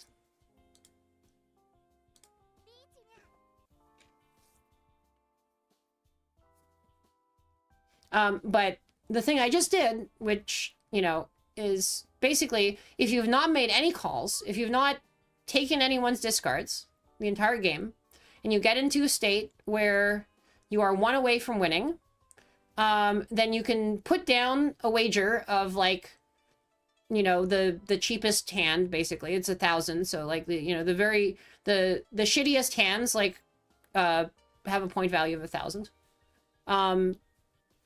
You can put down a point wager of the shittiest hand in order to automatically guarantee yourself like a point off of like this scored thing, and also you get an opportunity for bonus points through a mechanism known as like hidden Dora. So it's more complicated, but like, you know, basically you sort of like at the penalty of like not being able to change up your hand at that point and just committing to the fact that you are going to win off of something, you gain the benefit of a whole bunch of point upside, including being able to score it all if you didn't have like some way of scoring. Because like this hand that I have now doesn't have anything about it inherently that lets it win.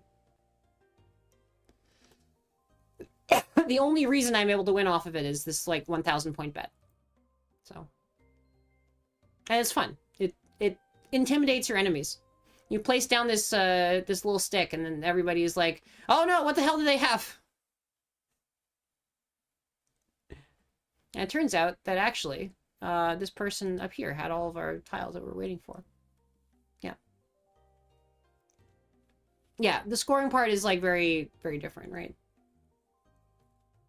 Yeah, and dealing into your opponent is like the sort of like very, you know, there is, in fact, basically, it's a little bit like poker in that you can fold, right? Like, and in fact, folding, knowing when to fold and knowing how to fold is a very large part of Riichi Mahjong.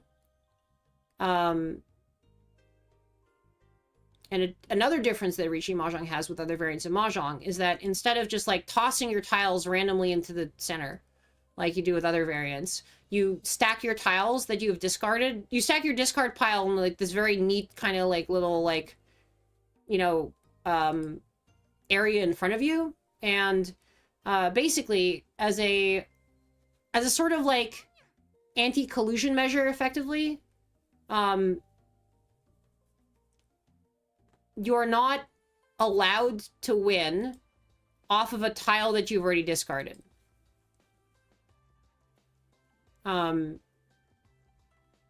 Which means that if you have a particular person who's either, you know, done the Riichi move that like represents that, hey, I'm 1 away from winning, or, you know, somebody has been doing a bunch of calls and they look from their calls and from their discards like they're very close to winning, they're potentially like 1 away from winning, then you can fold by basically just like, you know, breaking up your hand up to like toss them tiles that they've already discarded, or if they've done Riichi, you can toss tiles that other people have discarded after them, because then they would have won off of those tiles, and so those are all safe, right? Like, so as soon as somebody does Riichi, like every tile that anybody discards after them is automatically safe if it does not lose, right? Like, So, because they're actually not allowed to take a tile after they've passed it up, after they've done Ricci. You have to win at the first opportunity at that point. So yeah, there's just this huge like defensive play like aspect to the game, right? Like in this sort of like, and you know, there's the thing that basically brings a lot of people back to this whole like kind of like whole genre of games is basically like if you have a press your luck mechanic in it somewhere, like it just feels really, really good to play, right? It just keeps bringing yourself back because you're like, oh man, I want to get lucky. And like the press your luck mechanic in mahjong is basically like, okay, well, I can either work towards building a hand or building a better hand, like building a hand that has more points, or, you know, I can fold to, you know, somebody else and try to minimize my chances of getting hit really hard. And so like, you might have two people building up towards like incredible hands. And then, you know, each person is like very nervous because like, okay, well, you know, I want to fold. And then there's also like, in mahjong specifically, I think there's a few mechanics of it that like make this a sort of even like more exciting mechanic. Well, shit. All right.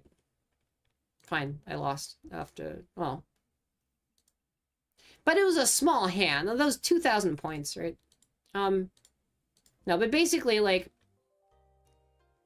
if you're building up to a big hand, it's often because, you know, you have all of a certain type of suit, right?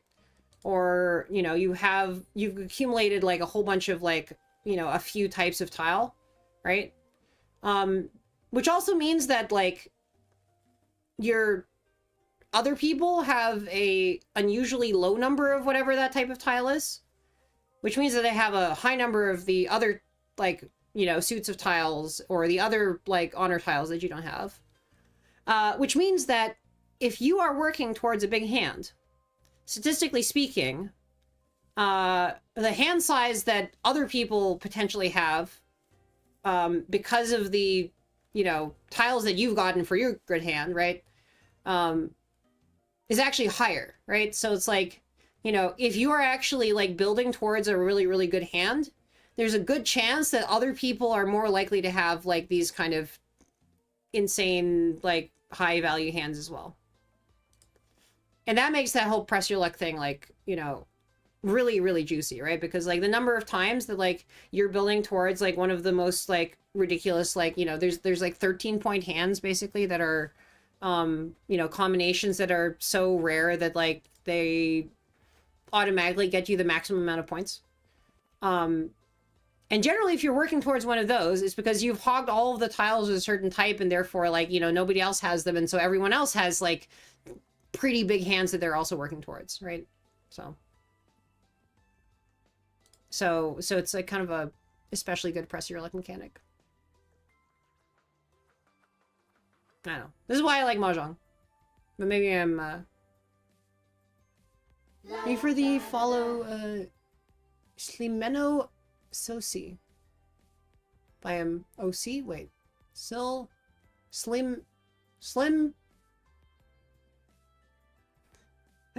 I'm so sorry. Slime knows OC. Okay. Slime knows O. Oh boy. Slime knows OC. Slime knows OC. I got it. I read it. I read it properly. I was like, Sliminose? Thanks. Sliminose. Welcome to Sliminose. Hello, I'm John Sliminose. Purveyor of the Sliminoses.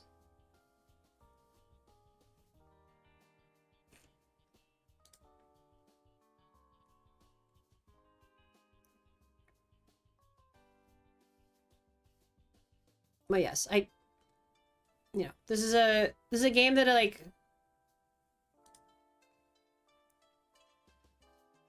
It's just also just a really fun game for just like hang out and because like mostly like, you know, if you've played a number of games of like mahjong, right? You kind of like you look at your hand in the beginning and you're like, you know, in the early parts of the hand, right? Like you're not necessarily counterplaying against most of the other people. You're not really like thinking about what they're doing. Like, you know, they're kind of doing their own thing. Like most of their game state is hidden to you. And so like you're just kind of focusing on like you know, building your hand towards something that is like better. But then most of the tiles that you draw too are like not that useful. They're either like clearly better than some tile in your hand, or, you know, they are not useful at all. So like a lot of the time it's very clear like what you need to discard. Or you can like basically you have a candidate worst tile like for what you're trying to do in your deck, in your hand. And then if you draw a tile and the other tile sucks more, then you discard it. And if the tile that you're trying to discard, you know, if it's sort of like more in line with your strategy, like if it's in a sequence that you're looking for, then you just discard the one that is the odd one out.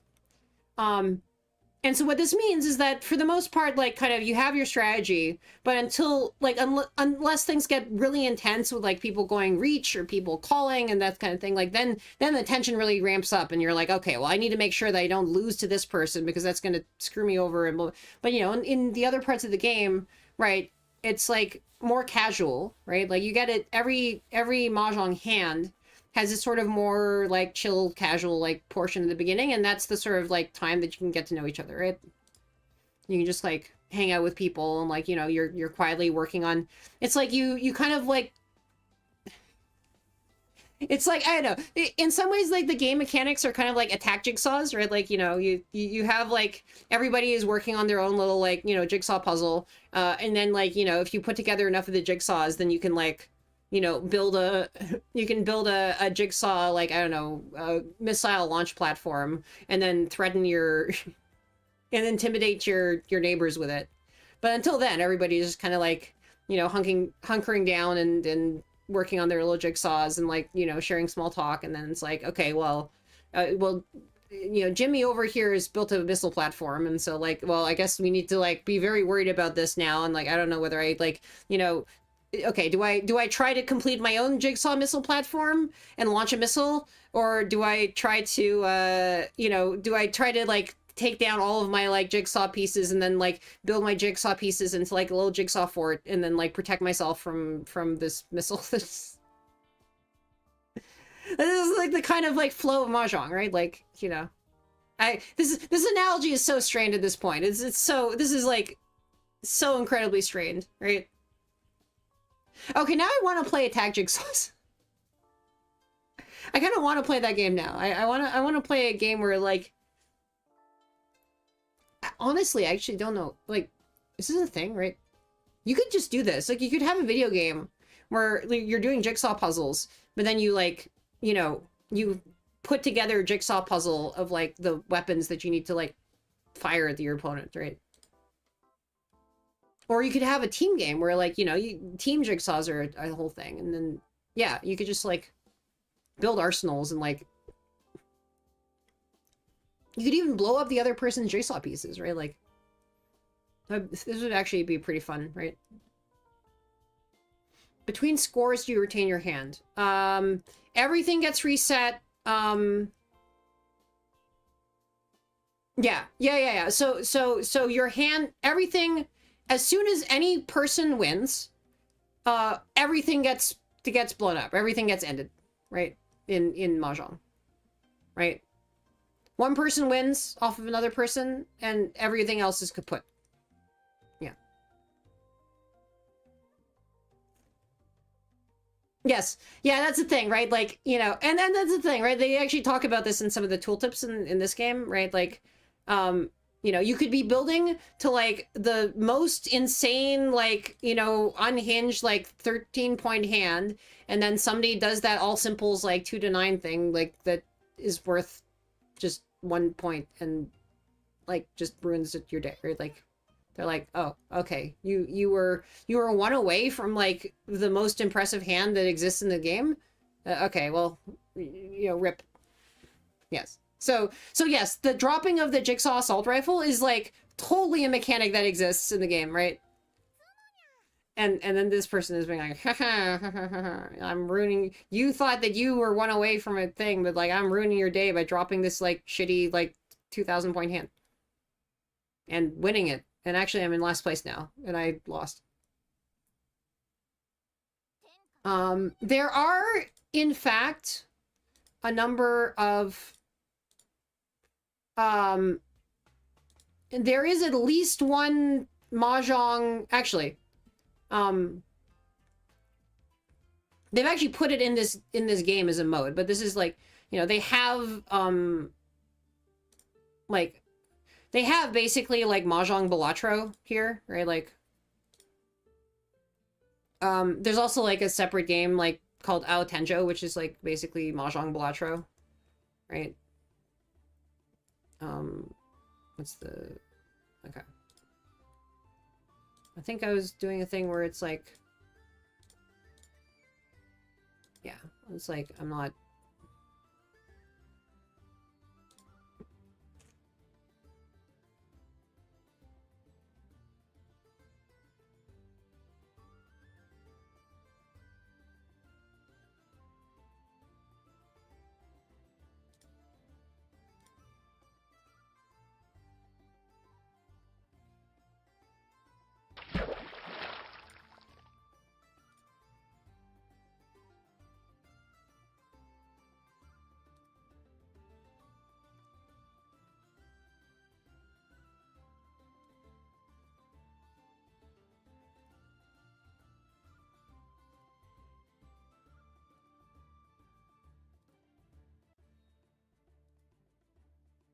I'm just playing a single round of like the weird, mid game of this like weird mahjong balatro thing just to show you how it works, right? Like, and I've got all my weird bullshit balatro stuff going on, so like, yeah.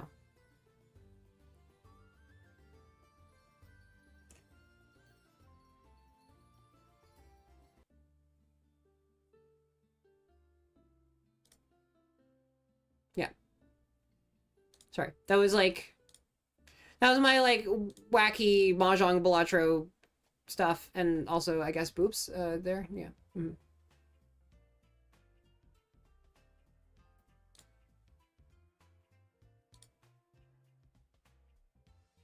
It's Ao Tenjo, by the way, is the mahjong balatro. You're awake. It is before 10 a.m. on a Saturday. It is indeed before 10 a.m. on a Saturday. Is it before 10 a.m. on a Saturday where I am? I think it is. It is, in fact, before 10 a.m. on a Saturday where I am. all of the North America is before 10 a.m. on a Saturday. I think that's true. Yes. Even Newfoundland, which is at 9:30 on a Saturday. It is 9:30 a.m. in Newfoundland. Even though it is a 00 otherwise. Newfoundland is a place I should go to again. They do have some interesting foods, like fish and brewis.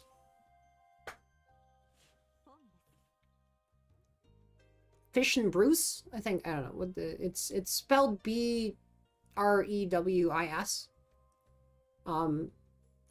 don't remember exactly what Bruce is, but it's like, I don't know if it's, I mean, I do eat fish. Also, like, did the Glug Glug redeem not happen? Is there some... Maybe there's something weird going on with the... I think it happened, right?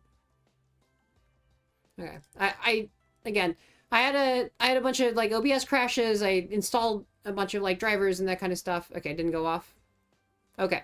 Well, there's a much more of a very elaborate kind of like stuff going on with a bunch of the redeems. There was... Okay, it did... Oh, it did happen. Okay, it was a while ago. I don't know how I missed it. I was probably like, Sorry.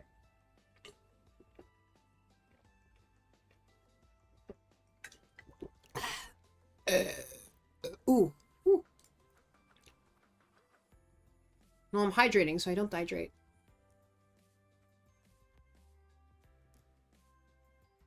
My bad. Sorry, I should have drank. Taking a sip of drink.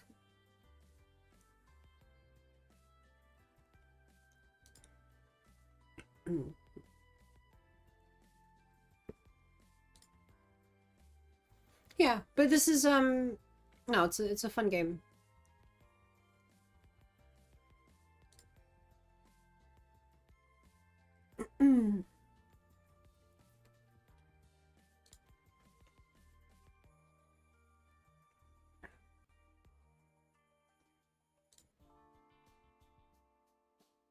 I do kind of wonder, right? It's like where, like, I'm sure there's like there's got to be more like kind of design spaces of games that like are really fun to play out there, but where we don't actually kind of like they're not actually popular because like we haven't just like found them yet, right? Like, I mean, Balatro kind of came out of nowhere. I mean, it's a weird variant of poker, right? Like, you know. But, yeah, like, Balatro came out of nowhere in some way, and it's kind of, like, facilitated a little bit, like, by... Sort of, like... A little bit, like, by how modern computers work, and, like, how... You know, this kind of, like... And even, like, a little bit about how... Like, monetization works in some weird way, right? It's, like... You know, the reason that Balatro, like, can exist is because, like, people were fine with monetizing, like, you know, you don't need to, like, it doesn't need to be a casino game, like, it has the shape of a casino game, but, like, a casino game that actually, like, used Balatro mechanics, like, you know, the sort of, like, weird going infinite mechanic is not really conducive to, like, how a casino game, like, should operate, right? Because they kind of, like, cut you off in a different way, right? Like, it's I mean, you kind of could, but, like, you know, it would not feel like a test of skill because it's, like, it's not, right? Yeah. So I know. There's a way in which probably in some strange manner, like, Balatro is, like, a product of the particular sort of modern mobile era. Or maybe I'm just reading too much into it. Maybe I'm just, like, doing a pretentious media analysis or something. I don't know. We'll see. Or we won't see, because, like, actually there's no specific way to... No way to prove me wrong. Debate me about game mechanics. Yeah.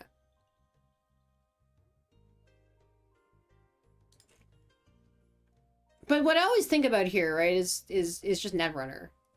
Because, you know,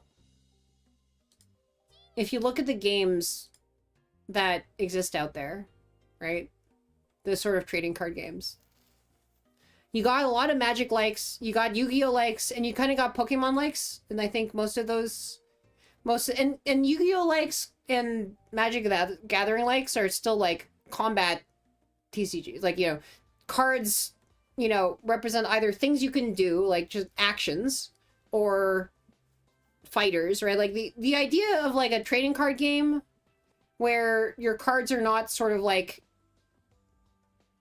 people that, like, do things, right? Like, I think, or factions, or, like, kind of individual fighters, like, you know, and then you have, like, fighters and support cards and that kind of stuff, right? Like, but it's like Netrunner just feels very different, right? Because, like, it's not that the cards are, like, really... The cards kind of don't... You actually move physically through... If you're the runner, you move physically through the layers of, like, the cards that are barriers on the other person's, like, side, right? Like...